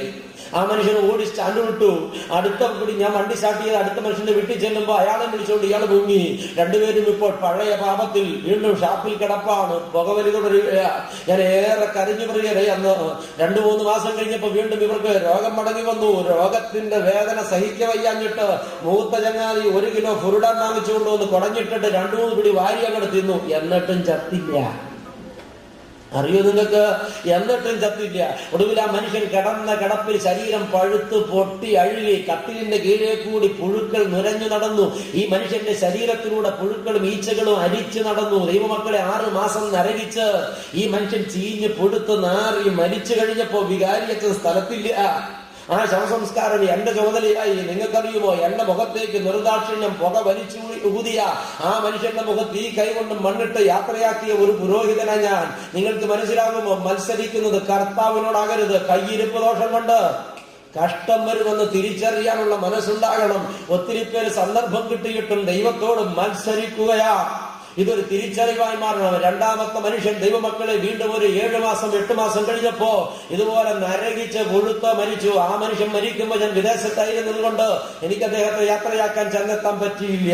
ഇങ്ങനൊരു കടന്നുപോക്കാണോ നിന്റെ കൊതി? എങ്കിൽ നീ തുടരുക നിന്റെ പാപം. അല്ല, ഒരു ശാശ്വതമായ നിത്യതയിലേക്ക് ആനന്ദകരമായ കടന്നുപോക്കാണ് നിന്റെ ജീവിതത്തിൽ ഉള്ളത് വേണ്ടത് എങ്കിൽ ഇന്ന് നീ കർത്താവിന്റെ അടുക്കിലേക്ക് തിരിഞ്ഞു വരണം. ആമേൻ. കയ്യിരിപ്പ് ദോഷം കൊണ്ട് കഷ്ടം വരും. ഞാൻ വീണ്ടും ഒരു സംഭവം ഓർക്കാം. ഞാൻ ഈ കഴിഞ്ഞ നാളിലെ 1 വർഷം മുമ്പ് ഒരു വീട്ടിൽ പോയി. ഒരു വീട്ടില് 3 കുഞ്ഞുങ്ങള്. ആ കുഞ്ഞുങ്ങളുടെ അപ്പനമ്മമാരെ കണ്ട ഫിലിം സ്റ്റാറുകൾ തോറ്റുപോകും. അത്ര ഭൂലോക സൗന്ദര്യമുള്ള ഒരു പുരുഷനും സ്ത്രീയും. മൂത്ത കുഞ്ഞ് ആണാണ്. ആ കുഞ്ഞിന് ഏതാണ്ട് 5 വയസ്സിനടുത്ത് പ്രായമുണ്ട്. ചെവി കേൾക്കില്ല, വർത്തമാനം പറയില്ല, നടക്കില്ല. കിടന്ന കിടപ്പ്, അവിടെ ഇരുന്ന് ഇങ്ങനെ വട്ടം കറങ്ങും. 2ാമത്തേത് പെൺകുഞ്ഞാണ്. ചെവി കേൾക്കില്ല, വർത്തമാനം പറയില്ല, 4 കാലിൽ നടക്കും. ആ കുഞ്ഞ് നടക്കുന്നത് കണ്ട് ഞാൻ വാവിട്ട് നിലവിളിച്ചു പോയി. 3ാമത്തെ കുഞ്ഞ് പിറന്നിട്ട് 7 മാസം പ്രായമുണ്ട്. കിടന്ന കിടപ്പാണ്, ചലിക്കുന്നില്ല. പരിശോധന നടത്തി ഡോക്ടേഴ്സ് പറഞ്ഞു ഈ കുഞ്ഞിന്റെ ബുദ്ധി വളരുന്നില്ല, തലച്ചോറിന് വളരെ കുറച്ചേ ഉള്ളൂ. ഈ അവസ്ഥയിൽ കിടക്കുമ്പോ ആ ദമ്പതിമാർ എന്നോട് ചോദിച്ചു, ഞങ്ങൾക്ക് ഇങ്ങനെ വരാൻ എന്താ സംഗതി, പ്ലീസ് ഞങ്ങളോട് ഒന്ന് പറ. ഞാൻ അവർക്ക് വേണ്ടി ഏറെ നേരം പ്രാർത്ഥിച്ചപ്പോൾ ദൈവാത്മാവ് എന്നോട് സംസാരിച്ചു. ഈ വീട്ടിൽ പൈശാചികന്റെ നിയന്ത്രണമുണ്ട്. ഈ വീട്ടിൽ അരുതാത്ത ചില ആരാധനകളുണ്ട്. അന്യാരാധനയുടെ തിക്തഫലമാണ് ഇവിടെ ഇപ്പോൾ നടമാടുന്നത്. ഞാൻ ചോദിച്ചു, നിങ്ങൾ കൂടോത്രം ചെയ്തിട്ടുണ്ടോ? മന്ത്രവാദം ചെയ്തിട്ടുണ്ടോ? ക്ഷേത്രങ്ങളിൽ വഴിപാട് കഴിച്ചിട്ടുണ്ടോ? ഞങ്ങളായിട്ട് ഒന്നും ചെയ്തിട്ടില്ലച്ചോ. ഞാൻ പ്രാർത്ഥിക്കുമ്പോൾ വീണ്ടും ദൈവാത്മാവ് ഈ ബോധ്യം എനിക്ക് തരുന്നു. ഞാൻ ചോദിച്ചു, നിങ്ങളുടെ പൂർവികരോ? ഈ ചെറുപ്പക്കാരൻ പൊട്ടിക്കരഞ്ഞു, അച്ചോ എന്റെ അപ്പച്ചനൊരു ക്രിസ്ത്യാനിയാ. പക്ഷെ പറഞ്ഞിട്ട് കാര്യമില്ല. ഈ ഇന്ത്യ മഹാരാജ്യത്ത് അടുത്ത് എന്റെ അപ്പൻ പോകാത്ത ഒരു ക്ഷേത്രവും ഇല്ല, ചെയ്യാത്ത വഴിപാടില്ല, ചെയ്യാത്ത ഗുണോത്രവും ഇല്ല, ചെയ്യാത്ത മന്ത്രവാദവും ഇല്ല. എന്റെ അച്ചു എന്ത് ചെയ്യണമെന്നറിയില്ല. എന്റെ അപ്പനൊരു അന്ധവിശ്വാസിയാ. ഈ അപ്പൻ ചെയ്ത തെറ്റിന്റെ ശിക്ഷ മകന്റെ മക്കളിലേക്ക് പടർന്നപ്പോ തലമുറകളിലേക്ക് ശാപം പകരുമെന്ന് വേദപുസ്തകം പറഞ്ഞത് നിറവേറുന്നു പ്രിയരെ. ആ മക്കളൊന്നും ചെയ്തില്ല, പൊട്ടിക്കരയുകയാണ്. ഒന്ന് നീ ഓർത്തോ, കയ്യിരിപ്പ് ദോഷം കൊണ്ട് കഷ്ടം വരും. ചോദിച്ചു വാങ്ങരുതാരും, ദൈവത്തോട് മത്സരിക്കരുത്. സങ്കീർത്തനക്കാരൻ പറയുന്നത്, യഹോവയെ മറക്കുന്നവരെ ഓർത്തുകൊള്ളുവീൻ, ഞാൻ നിങ്ങളെ കീറിക്കളയും. വിടുവിപ്പാനാരും ഉണ്ടാകില്ല, ആരും ഉണ്ടാകില്ല. പിശാചിനെ ഉപദ്രവിച്ചാൽ കർത്താവ് നിന്നെ സ്ഫുടം ചെയ്യും. സ്തോത്രം. കർത്താവിന്റെ കോപം മൂത്താൽ നിന്നെ പ്രൊട്ടക്ട് ചെയ്യാൻ ആരും ഉണ്ടാവില്ല. അതുകൊണ്ട് ഈ രാത്രി ക്രൂശിന്റെ ചുവട്ടിൽ വാ. സ്തോത്രം. ദൈവമക്കളെ, കൈപ്പേറിയ ജീവിതാനുഭവങ്ങളുമായി ഒരുപാട് പേര് ഇന്നിവിടെ ഇരിപ്പുണ്ട്. എങ്ങനെ വന്നതായി കയ്പ്? അത് കർത്താവിനെ ആരാധിച്ചിട്ട് പിശാചിന്റെ ഇഷ്ടക്കേട് കൊണ്ട് വന്നതാണോ? എങ്കിൽ നീ പതറണ്ട, കർത്താവ് നിന്നെ സ്ഫുടം ചെയ്യും. Price the Lord. അത് നീ സാത്താനെ ആരാധിച്ചിട്ട് കർത്താവിന്റെ ഇഷ്ടക്കേട് കൊണ്ട് വന്നതാണോ? എങ്കിൽ നീ കരയണം. ഈ രാത്രി സത്യമായിട്ടും നീ നിലവിളിക്കണം. അല്ലെങ്കിൽ അത് നിനക്ക് ശാപമാകും, നിന്റെ തലമുറയ്ക്കും ശാപമാകും. ഈ രാത്രി ദൈവവചനേ, മനസ്സാകുമോ നിനക്ക് മനസ്സന്തിരപ്പെടാൻ? കയ്പ്, ജീവിതത്തിന്റെ കയ്പ്, മരുഭൂമിയുടെ ചുട്ടുകൊള്ളുന്ന അനുഭവം. ഈ കയ്പ് മാറണ്ടേ പ്രിയപ്പെട്ടവരെ? മാറണ്ടേ? കയ്പ് മാറാൻ എന്താണ് ഒരു മരുന്ന്? നമുക്ക് മാറായിലേക്ക് മടങ്ങിപ്പോകാം. വഴി നിങ്ങൾ മറന്നുപോയിട്ടുണ്ടാവും. പോന്നിട്ട് കുറെ നേരമായി. നിങ്ങൾ എന്റെ കൂടെ സഞ്ചരിക്കുക. എനിക്ക് വഴി നല്ല നിശ്ചയമാണ്. ഹല്ലേലൂയ. നമ്മുടെ മാറായിലേക്ക് നിൽക്കുന്നു. ജനം അന്തം വിട്ട് നിലവിളിക്കുകയാണ്. മോശ അന്തം വിട്ട് നിൽക്കുകയാണ്. ദൈവം ഇറങ്ങി വന്ന് മോശയുടെ മുമ്പിൽ കൊണ്ട് ചിരിച്ചു. എന്താണോ? ആകെ അസ്വസ്ഥതയിലാണല്ലോ. കർത്താവേ, ഈ വെള്ളം കുടിക്കാൻ പറ്റുന്നില്ല. അത്രയുള്ളോ? അതിന് പരിഹാരം ഞാൻ വരുത്തി തരാം. Price the Lord. എന്ത് ചെയ്യണം യഹോവേ? ദൈവം ഒരു വൃക്ഷം കട്ടിക്കൊടുത്തു. നോക്ക്, ആ വൃക്ഷത്തിന്റെ കമ്പ് വെട്ടി നീറുറയിലിട്ട് മോശെ, വെള്ളം പത്യമാകും എന്ന് പറഞ്ഞു. മോശ അവനൊരു വാക്കും മറുചോദ്യം ചോദിച്ചില്ല. വൃക്ഷത്തിന്റെ കമ്പ് വെട്ടി നീരുറയിലേക്ക് ഇട്ടു. എന്നിട്ട് മോശ പറഞ്ഞു, മക്കളെ, ഇനി വെള്ളം കുടിച്ചോളൂ, കയ്പ് മാറിയിട്ടുണ്ട്. പിന്നെ കയ്പുള്ള വെള്ളത്തിനകത്ത് ഒരു കമ്പ് വെട്ടിയിട്ടപ്പോ കയ്പ് മാറിയില്ലേ? നിനക്ക് പ്രാന്താണെങ്കിലേ ഞങ്ങൾക്ക് എല്ലാവർക്കും പ്രാന്തൊന്നുമില്ല, ഇത് കയ്പ് തന്നെയാ. മോശ പറഞ്ഞു, മക്കളെ കുടിച്ചോളൂ, ഈ വെള്ളത്തിന്റെ കയ്പ് മാറിയിട്ടുണ്ട്. സൗമ്യനായ മോശ ദേഷ്യപ്പെട്ടില്ല. 3-4 പ്രാവശ്യം പറഞ്ഞപ്പോൾ ഇവിടെ എതിർത്തു. ഞാൻ അറിഞ്ഞു പോളാ പോയി പണി നോക്കണമെന്ന് പറഞ്ഞേനെ. പക്ഷെ മോശ പറഞ്ഞില്ല, പോയി കുടിച്ചോളൂ. അപ്പൊ എന്റെ ഭാവന വീണ്ടും ചിറകുവിടെടുത്താണ് കേട്ടോ. ഒരു കുട്ടി, ഒരു 10 വയസ്സുകാണ്, അവൻ മുന്നോട്ട് നടന്നു. അപ്പൊ കാരണവർ ചോദിച്ചു, മോനെ നീ അവിടെ പോവാ, ഞാൻ വെള്ളം ഒന്ന് രുചിച്ചു നോക്കട്ടെ. എന്റെ പൊന്നു മോനെ, നീ പോണ്ട, ആ വെള്ളം കുടിച്ചാൽ നീ ചത്തുപോകും, അതിന് കയ്പാ. മോശ പറഞ്ഞു, മോനെ നീ കുടിച്ചോ, അതിന് കയ്പ് മാറിയിട്ടുണ്ട്. കൊച്ചു മുന്നോട്ട് നടക്കും, കാരണന്മാരെ നിരുത്സാഹപ്പെടുത്തും, അവൻ നിൽക്കും. മോശ വീണ്ടും പ്രോത്സാഹിപ്പിക്കും, അവൻ മുന്നോട്ട് പോകും. അങ്ങനെ മുന്നോട്ടും പിന്നോട്ടും നടന്ന് ഈ കുട്ടി നീറുറവയുടെ അടുത്തെത്തി. കാരണന്മാര് പറഞ്ഞു, മോനെ കുടിക്കല്ലേ, ചത്തുപോകും. മോശ പറഞ്ഞു, കുടിച്ചോളൂ, അതിന് കയ്പ് മാറിയിട്ടുണ്ട്. ഈ കുട്ടി വേദപുസ്തകത്തിൽ ഇതൊന്നും ഇല്ല കേട്ടോ. ഇന്ന് രാത്രി പോയിട്ട് വേദപുസ്തകം വായിച്ചിട്ട് അച്ഛൻ പറഞ്ഞ് മുഴുവൻ നുണയാന്ന് പറയുന്നത്. എന്താണെന്നറിയോ? ഞാനിതിങ്ങനെ എന്റെ ഭാവനയിലൂടെ പറയുന്നതാണ്. ഈ കുട്ടി അവന്റെ വിരൽ വെള്ളത്തിൽ ഇങ്ങനെ മുക്കി പൊക്കി നാവെ തൊട്ട് നോക്കി. അവൻ 2 ചാട്ടം ചാടി. അയ്യോ, ഓടിവായോ ചേട്ടന്മാരെ, അപ്പച്ചന്മാരെ, അമ്മച്ചിമാരെ, എല്ലാരും ഓടിപ്പോയി. എന്താടാ ഇതിന്റെ കയ്പ് മാറിയെന്ന് മാത്രമല്ല, ഇതിന് മധുരമാണ്. മധുരം. മോനെ, നിനക്ക് ഭ്രാന്താ. ചേട്ടന്മാരെ, നിങ്ങൾ വരണില്ലെങ്കിൽ വരണ്ട, ഞാൻ കുടിച്ചോളാം ഇത് മുഴുവൻ. അവൻ വാരി കുടിക്കാൻ തുടങ്ങി. അപ്പൊ ഇവർക്ക് ക്ലിക്ക് ചെയ്തു. എടാ ശരിയാണല്ലോ, ഈ കൊച്ച ആനന്ദത്തോടെ കുടിക്കുകയാണല്ലോ. പിന്നെ ഞാൻ ആദ്യം പറഞ്ഞില്ലേ, കണ്ട പാതി, കാണാത്ത പാതി, കേട്ട പാതി, കേൾക്കാത്ത പാതി, അറിഞ്ഞ പാതി, അറിയാത്ത പാതി, കണ്ടവൻ, കേട്ടവൻ, അറിഞ്ഞവൻ മുന്നോട്ടോടി, ചെന്നവൻ വീഴുന്നു, വാരി കുടിക്കുന്നു. വായുള്ളവും വായില്, വയറുള്ളവും വയറ്റില്, സഞ്ചിയുള്ളവും സഞ്ചിയില്, പാട്ടയില്, കൊട്ടയില് ആവത് വാരി നിറയ്ക്കുകയാണ് പ്രിയപ്പെട്ടവരെ മധുരമുള്ള വെള്ളം. Price the Lord. ഒരു വൃക്ഷത്തിന്റെ കമ്പ് വീണപ്പോ മാറായിലെ കയ്പ് വെള്ളം മധുരമായി മാറി. സ്തോത്രം. ആ കമ്പ് നമ്മുടെ ജീവിതമാകുന്ന നീറുറവയിൽ വീണാൽ ഇന്ന് നമ്മുടെ കയ്പ് മധുരമായി മാറും. ഏതാണ് ഈ വൃക്ഷത്തിന്റെ കമ്പ്? സ്തോത്രം. ഓ എന്റെ പ്രിയപ്പെട്ടവർ, യേശയ്യാ പ്രവാചകൻ എഴുതി, ഈശായിയുടെ കുറ്റിയിൽ നിന്ന് ഒരു മുള പൊട്ടി പുറപ്പെടും. ഈശായിയുടെ കുറ്റിയിൽ നിന്ന് പൊട്ടി പുറപ്പെടുന്ന മുളയായവൻ ആരാ? ഏദനിലെ വാഗ്ദാനത്തിന് നിവർത്തീകരണമായി കന്യകയിൽ പിറന്നവൻ യേശു. സ്തോത്രം. ഈ യേശു ക്രിസ്തു കൽവരി ക്രൂശിൽ നമുക്ക് വേണ്ടി കുരളറുക്കപ്പെട്ട കുഞ്ഞാടായവന്റെ തങ്കച്ചോര നമ്മുടെ ജീവിതമാകുന്ന നീറുറവയിൽ വീണാൽ, യേശു നമ്മുടെ ജീവിതത്തിൽ ഇറങ്ങി വന്നാൽ ഇന്ന് നമ്മുടെ സകല കയ്പും മാറും. യേശു ജീവിതത്തിൽ വരാതെ കയ്പ് മാറില്ല. യേശു ജീവിതത്തിൽ വന്നാൽ കയ്പ് മാറും, മധുരം വരും. Price the Lord. അതുകൊണ്ട് ഇന്ന് യേശുവിനെ ഉള്ളിലാക്കണം. മറ്റൊരുത്തനിലും രക്ഷയില്ല. നാം രക്ഷിക്കപ്പെടുവാൻ ആകാശത്തിന് കീഴെ മനുഷ്യരുടെ ഇടയിൽ നൽകപ്പെട്ട വേറെ യാതൊരു നാമവും ഇല്ല, ഇല്ല, ഇല്ല, ഇല്ല, ഇല്ല. യേശു നാമം മാത്രം. Name of Jesus. അത് ഉള്ളിലാകണം. ക്രിസ്തു ഇന്ന് ഉള്ളിലാകണം. അത് വചനമായിട്ട് വരും, പരിശുദ്ധ കുർബാനയായിട്ട് വരും. ക്രിസ്തു നമ്മുടെ ഉള്ളിലാകണം. ക്രിസ്തു നമ്മുടെ ഉള്ളിലാകുമ്പോൾ പിന്നെ ഒന്നറിയില്ല, ബാക്കി കാര്യം അവൻ നോക്കിക്കൊള്ളു. യേശു ഉള്ളിലായാൽ ഇന്ന് കയ്പ് മാറും. ഞാനിപ്പോഴും ഓർക്കാണ്, ഞാൻ ഈ കേളകത്ത്, കണ്ണൂർ ജില്ലയിലെ കേളകത്ത് 3 വർഷം പള്ളി നടത്തി. എന്റെ ഇടവകപ്പെട്ട ചേച്ചിക്ക് ക്യാൻസറാണ്. ആശുപത്രിയിൽ നിന്ന് 4ാമത്തെ ഓപ്പറേഷൻ കഴിഞ്ഞിട്ട് ഡോക്ടർമാര് പറഞ്ഞ് ആ അമ്മച്ചിയുടെ മോനെ വിളിച്ചു, ബാബു അമ്മയെ ഡിസ്ചാർജ് ചെയ്യാണ്, കൊണ്ടുപോയിക്കോളൂ. അപ്പോ ഇനി കൊണ്ടുവരണ്ട. എന്താ ഡോക്ടറെ? 15 ദിവസക്കുള്ള ആയുസില്ല, മരിച്ചു. ഈ ചെറുപ്പക്കാരനിത് കേട്ടോണ്ട് നിൽക്കുമ്പോൾ ഇവന്റെ അമ്മ പമ്മി വാതയ്ക്ക് നിന്നത് കേട്ടു. ഈ സ്ത്രീ ഓടിപ്പോയി കട്ടിലേക്ക് കയറി കിടന്നു. മോൻ ചെന്നപ്പോ ഡോക്ടർ എന്നാ പറഞ്ഞേ, അമ്മച്ചീനെ വീട്ടിൽ കൊണ്ടൊക്കെ കുഴപ്പമൊന്നുമില്ലെന്ന് പറഞ്ഞു. പിന്നെ എന്താ പറഞ്ഞേ? ഒരു കുഴപ്പമില്ല, അമ്മച്ചി സൗഖ്യമായെന്ന് പറഞ്ഞു. എടാ മണ്ട, ഞാൻ കേട്ടടാ ഡോക്ടർ പറഞ്ഞത് 15 ദിവസത്തിനുള്ളിൽ ഞാൻ ചത്തുപോകുന്നല്ലേ പറഞ്ഞു. അവനൊന്നും വേണ്ടിയില്ല. വണ്ടി കേരളത്തെത്തിയപ്പോ ആ അമ്മച്ചി പറഞ്ഞു പള്ളിയിലോട്ട് വിടാന്ന് പറഞ്ഞു. പള്ളിയിൽ വന്നപ്പോൾ ഞാൻ പള്ളി മുറ്റത്തേക്ക്, ഞാൻ വന്നതേ പ്രാർത്ഥിക്കാനല്ല, അച്ഛനെ ഒന്ന് കാണാൻ. എന്താണ്? ഞാൻ 5 ദിവസം കൊണ്ട് മരിച്ചു പോകുന്നു ഡോക്ടർ പറഞ്ഞു വെച്ച. അയ്യേ, ഏത് ഡോക്ടറാ പറഞ്ഞത്? 15 ദിവസം പോയിട്ട് 15 കൊല്ലം കൊണ്ട് ചേച്ചി മരിക്കൂല. ഇത് കർത്താവിന്റെ വാക്കാണ്. പോയിക്കൊള്ളാൻ പറഞ്ഞു. അവർ ഒറ്റ വാക്കിലാണ് പിടിച്ചവര്. വീട്ടിലോട്ട് പോയി. ഞാൻ തിരിച്ച് വീട്ടിലോട്ട് ചെന്നു. 15 ദിവസം തുടർച്ചയായിട്ട് വീട്ടിൽ പോയി ഞാൻ പ്രാർത്ഥിച്ചു. 15ാമത്തെ ദിവസം ഞാൻ ആ ചേച്ചിയോട് ചോദിച്ചു, ചേച്ചി ഞാൻ തൈലാഭിഷേകം നടത്തട്ടെ, ഈ സഭകൾക്കൊക്കെ ഒരു രോഗശാന്തി ശുശ്രൂഷയുണ്ട്. അപ്പൊ ഈ ചേച്ചി കിട്ടിക്ക് പോയി, അച്ഛ അത് വേണോന്ന് ചോദിച്ചു. അതെന്താ കാര്യം എന്നറിയാമോ? നമ്മുടെ ആൾക്കാർ പറഞ്ഞു അന്ത്യകൂദാശ എന്ന് പേരിട്ടില്ല. ഇത് സത്യത്തിൽ അന്ത്യകൂദാശയല്ല, ഇത് രോഗശാന്തി ശുശ്രൂഷയാണ്. ഈ രോഗിയുടെ സൗഖ്യത്തിനുള്ള കൂദാശ. ഇത് കിടന്നുകൊണ്ട് പ്രാപിക്കേണ്ടതല്ല, നിന്നുകൊണ്ട് പ്രാപിക്കേണ്ടതാണ്. രോഗം വന്നാൽ ഡോക്ടറെ കാണാൻ പോകും മുമ്പ് പുരോഹിതനെടുത്തി എന്ന് പറയണം, എനിക്കൊരു രോഗശാന്തി ശുശ്രൂഷ വേണമെന്ന്. പക്ഷെ നമ്മുടെ ആൾക്കാർ ചെയ്യില്ല. രോഗി ബോധം കിട്ടുമെന്ന് ഉറപ്പായാലേ അച്ഛനെ വിളിക്കാൻ പോകും. ബോധം ഉള്ളപ്പോൾ വന്നാൽ അച്ഛനെ കണ്ടിട്ട് ഇയാൾ പേടിച്ചെത്തും. അതാണ് നമ്മുടെ ഒരു സംസ്കാരം. ഇത്ര തെറ്റായ സംസ്കാരം നമ്മൾ വളർത്തിയെടുക്കുകയാണ്. ഇതാണ് രോഗശാന്തി ശുശ്രൂഷ. ദൈവമക്കളെ, ഞാൻ ഈ കാര്യം മുഴുവൻ പറഞ്ഞ് മനസ്സിലാക്കിയപ്പോൾ ഈ സ്ത്രീ പറഞ്ഞു, എനിക്ക് ഇപ്പോ അച്ഛൻ രോഗശാന്തി ശുശ്രൂഷ നടത്തണം. ഞാൻ തൈലം കൊണ്ടുവന്നു, രോഗശാന്തി ശുശ്രൂഷ നടത്തി, പ്രാർത്ഥിച്ചു. അന്ന് പിറ്റേന്ന് കുർബാന അർപ്പിച്ചു. വീട്ടിൽ കൊണ്ടുപോയി കുർബാന കൊടുത്തിട്ട് ഞാൻ പറഞ്ഞതേ, ഇനി ഞാൻ വീട്ടിൽ വന്ന് കുർബാന തരില്ല, വേണമെങ്കിൽ പള്ളിയിൽ വന്ന് കുർബാന മേടിച്ചോളൂ. നിങ്ങൾക്കറിയോ, അന്ന് കൊല്ലം 5 ശോശാം ചേച്ചി ഇപ്പോഴും പള്ളിയിൽ പോയി കുർബാന മേടിക്കും, ഓടി നടക്കും. ഇന്ന് ആ സ്ത്രീയെ പരിശോധിച്ചിട്ട് ക്യാൻസറിന്റെ ഒരാളും ആ ശരീരത്തിലുണ്ടെന്ന് കാട്ടി തന്നവർക്ക് പവൻ കൊടുക്കാം. പവൻ. ഹല്ലേലൂയ. ക്രിസ്തു ഉള്ളിലായപ്പോ ക്യാൻസർ പറന്നുപോയി. ഇതൊരു സംഭവം മാത്രമാണ്. ഒരുപാട് സംഭവങ്ങൾ എനിക്ക് നിങ്ങളോട് പറയാനുണ്ട്.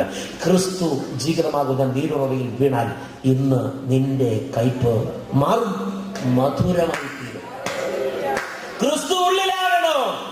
ഇന്ന് നീ ആവശ്യപ്പെട്ടാൽ ക്രിസ്തു നിന്റെ ഉള്ളിലാകും. ഹല്ലേലൂയ. എല്ലാവരും എഴുന്നേറ്റ് നിന്ന് സമയം പോയത് അറിഞ്ഞില്ലല്ലോ. നമുക്ക് പ്രാർത്ഥിക്കാം.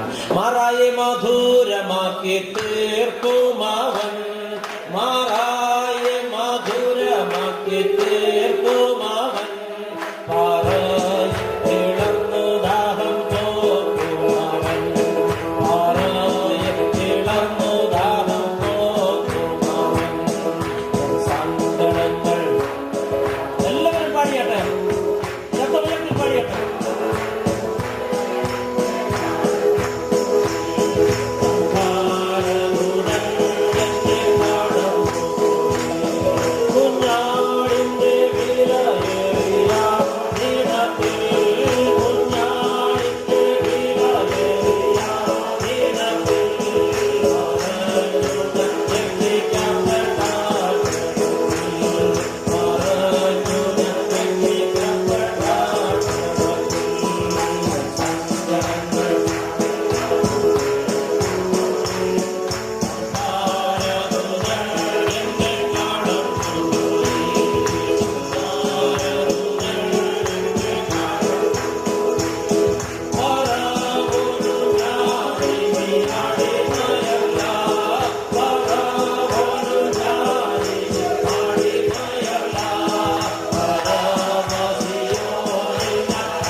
ഇരുവരും തലകൾ മടക്കിയാട്ടെ, കണ്ണുകൾ അടച്ചാട്ടെ, കരങ്ങൾ കർത്തൃസന്നിധിയിലേക്ക് ഉയർത്തിപ്പിടിച്ചാട്ടെ.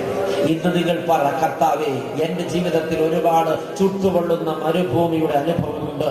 കർത്താവേ, ഒരുപാട് മാറായുടെ കൈപ്പേറിയ അനുഭവമുണ്ട്. എന്റെ ദൈവമേ, എന്റെ കൈപ്പൊന്ന് മാറ്റിത്താ, എന്റെ ജീവിതത്തെ ഒന്ന് സുഗമമാക്കിത്താ. സിയോനിലേക്കുള്ള സഞ്ചാരത്തിൽ നിന്റെ കരമല്ലാതെ എനിക്ക് ആശ്രയമില്ല. ഇന്ന് നീ ചങ്കുപൊട്ടിക്കരഞ്ഞാൽ തമ്പുരാൻ മറുപടി തരാതെ കടന്നു പോകില്ല. ഈ ദൈവം നിലവിളി കേൾക്കുന്ന ദൈവമാണ്. ഇസ്രായേൽ മക്കൾ നിലവിളിച്ചപ്പോ ഹോറേബിൽ ഇറങ്ങിയവൻ, ഇസ്രായേൽ ജനം നിലവിളിച്ചപ്പോ ചെങ്കടൽ തീരത്തിറങ്ങിയവൻ, ഇസ്രായേൽ മക്കൾ നിലവിളിച്ചപ്പോ മാറായിൽ ഇറങ്ങിയവൻ. ഇന്ന് നിന്റെ നിലവിളിക്ക് കാതോർക്കാതെ കടന്നു പോകില്ല കുഞ്ഞ്. നിനക്ക് മനസ്സിലാകുമോ? നീ ഇന്ന് മാരാരോഗത്തിന്റെ പിടിയിലാണോ? നിനക്ക് ബ്രെയിൻ ട്യൂമർ ബാധിച്ചിരിക്കുകയാണോ? നിനക്ക് യൂട്രസിനൊരു മുഴയുണ്ടെന്ന് വൈദ്യശാസ്ത്രം പറഞ്ഞിരിക്കുകയാണോ? നിന്റെ ജോയിൻസിലെല്ലാം നീ വേദന അനുഭവിക്കുകയാണോ? വിട്ടുമാറാത്ത തലവേദനയാൽ നീ ഭാരപ്പെടുകയാണോ? നിനക്ക് തൊണ്ടവേദന കൊണ്ട് അസ്വസ്ഥതയാണോ? പുറം വേദന കൊണ്ട് നീ ക്ലേശിക്കുകയാണോ? നിന്റെ കണ്ണിന് അസുഖം ബാധിച്ചിട്ട് നീ ക്ലേശിക്കുകയാണോ? നിനക്കൊന്ന് മക്കളില്ലാതെ നീ ഭാരപ്പെടുകയാണോ? അല്ല, നിന്റെ ജീവിതത്തിൽ നിന്ന് ഏറെ ആരോഗ്യ സംബന്ധമായ പ്രശ്നം നീ അനുഭവിക്കുകയാണോ? ജോലി സംബന്ധമായ പ്രതിസന്ധിയിൽ നീ നേറുകയാണോ? ആവല ശമ്പളം കിട്ടാതെ നീ കഷ്ടപ്പെടുകയാണോ? നിന്റെ കുടുംബത്തെ കുറിച്ച് നിനക്ക് നൊമ്പരമുണ്ടോ? നിന്റെ ജീവിത പങ്കാളിയെ കുറിച്ച് നിനക്ക് ഭാരമുണ്ടോ? നിന്റെ കൈപ്പ് എത്ര കഠിനമായാലും അതിന് മധുരമാക്കുന്ന ഒരു മഷികായുണ്ട് കുഞ്ഞ്. ഇന്ന് നീ ആവലോടെ വിളിച്ചാൽ ഉത്തരം തരാതെ കടന്നു പോകാൻ കർത്താവിന് കഴിയില്ല. എല്ലാവരും നാവുയർത്തി വിളിച്ചാട്ടെ, യേശുവേ, യേശുവേ, യേശുവേ. ഇവിടെ ഇറങ്ങി വരണം കർത്താവേ. ഈ ജനത്തിന്റെ നിന്റെ ശക്തി പ്രവഹിപ്പിക്കണം ദൈവമേ. ഇപ്പോൾ തന്നെ നീ അധികാരത്തോടെ ഇടപെടണം ദൈവമേ. ഈ ജനത്തിന്റെ കൈപ്പിനെ മധുരമാക്കണം കർത്താവേ. മാറാ രോഗങ്ങളെ മധുരമാക്കി മാറ്റണം കർത്താവേ. ഇതുവരെ കുഞ്ഞുങ്ങളെ പ്രസവിക്കാത്ത അമ്മ സ്ത്രീകളുടെ ഗർഭപാത്രത്തെ നിറയ്ക്കണം കർത്താവേ. ജോലി സംബന്ധമായി ക്ലേശിക്കുന്നവരുടെ പ്രശ്നത്തെ തീർക്കണം കർത്താവേ. ഈ ജനം വിശ്വാസത്തോടെ നിന്നെ വിളിക്കുകയാണ്.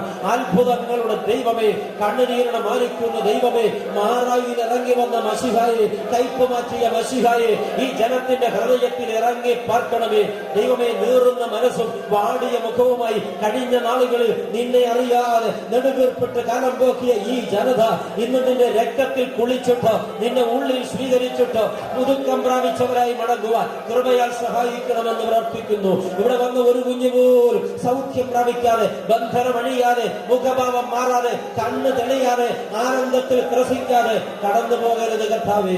ഈ ജനത്തിന് മേൽ നിന്റെ ശക്തി പകരണമേ. സ്വർഗ കവാടം തുറന്ന അളവില്ലാത്ത കൃപകളെ ചൊരിയണമേ. ഈ ജനം വിടുവിക്കപ്പെട്ട ആത്മാവിൽ നിറയണമേ. യേശുവേ, നീ ഞങ്ങളുടെ പ്രാർത്ഥന ഇപ്പോൾ കേട്ടിരിക്കയാൽ സ്തോത്രം. സ്വർഗം നീ തുറന്നു വെച്ചിരുന്നതിനാൽ സ്തോത്രം. അളവില്ലാത്ത കൃപകൾ അനുഗ്രഹമാരിയായി ചൊരിഞ്ഞതിനാൽ സ്തോത്രം. വചനത്താൽ ഞങ്ങളെ ശക്തീകരിക്കുകയും ആശ്വസിപ്പിക്കുകയും ബോധ്യപ്പെടുത്തുകയും ചെയ്തതിനാൽ സ്തോത്രം. ഇപ്പോൾ നീ സൗഖ്യദായകനായി ഇറങ്ങി വന്നതിനാൽ സ്തോത്രം. നീ ബന്ധനങ്ങൾ അഴിച്ചിരിക്കയാൽ സ്തോത്രം. നീ പ്രതിസന്ധികളെ വിടുവിച്ചിരിക്കയാൽ സ്തോത്രം. നീ രക്തം ഇവിടെ പുഴ പോലെ ഒഴുകി ഞങ്ങളതിൽ നീട്ടി തുടിക്കുവാൻ നീ ഞങ്ങൾക്ക് ഭാഗ്യം തന്നതിനാൽ സ്തോത്രം. നല്ല ദൈവമേ, പാദപീഠത്തിൽ താഴ്ത്തി ഏൽപ്പിക്കുന്നു. പ്രാർത്ഥന കേട്ടതുകൊണ്ട് സ്തുതിക്കുന്നു. ഇറങ്ങി ഇടപെട്ട നന്മയ്ക്കായി സ്തോത്രം. നിന്റെ ദാസനെ ബലപ്പെടുത്തിയതിനാൽ സ്തുതിക്കുന്നു. മാനവും മഹത്വവും രാജ്യവും ശക്തിയും സ്തുതിയും ഹല്ലേലൂയായും തിരുമേനിക്ക് സമസ്തവും പിതാവേ, വാഗ്ദത്തം പോലെ ഏകജാതൻ യേശുവിന്റെ ഏറ്റവും വിലയേറിയ പൊന്നുനാമത്തിൽ തന്നെ ആമേൻ.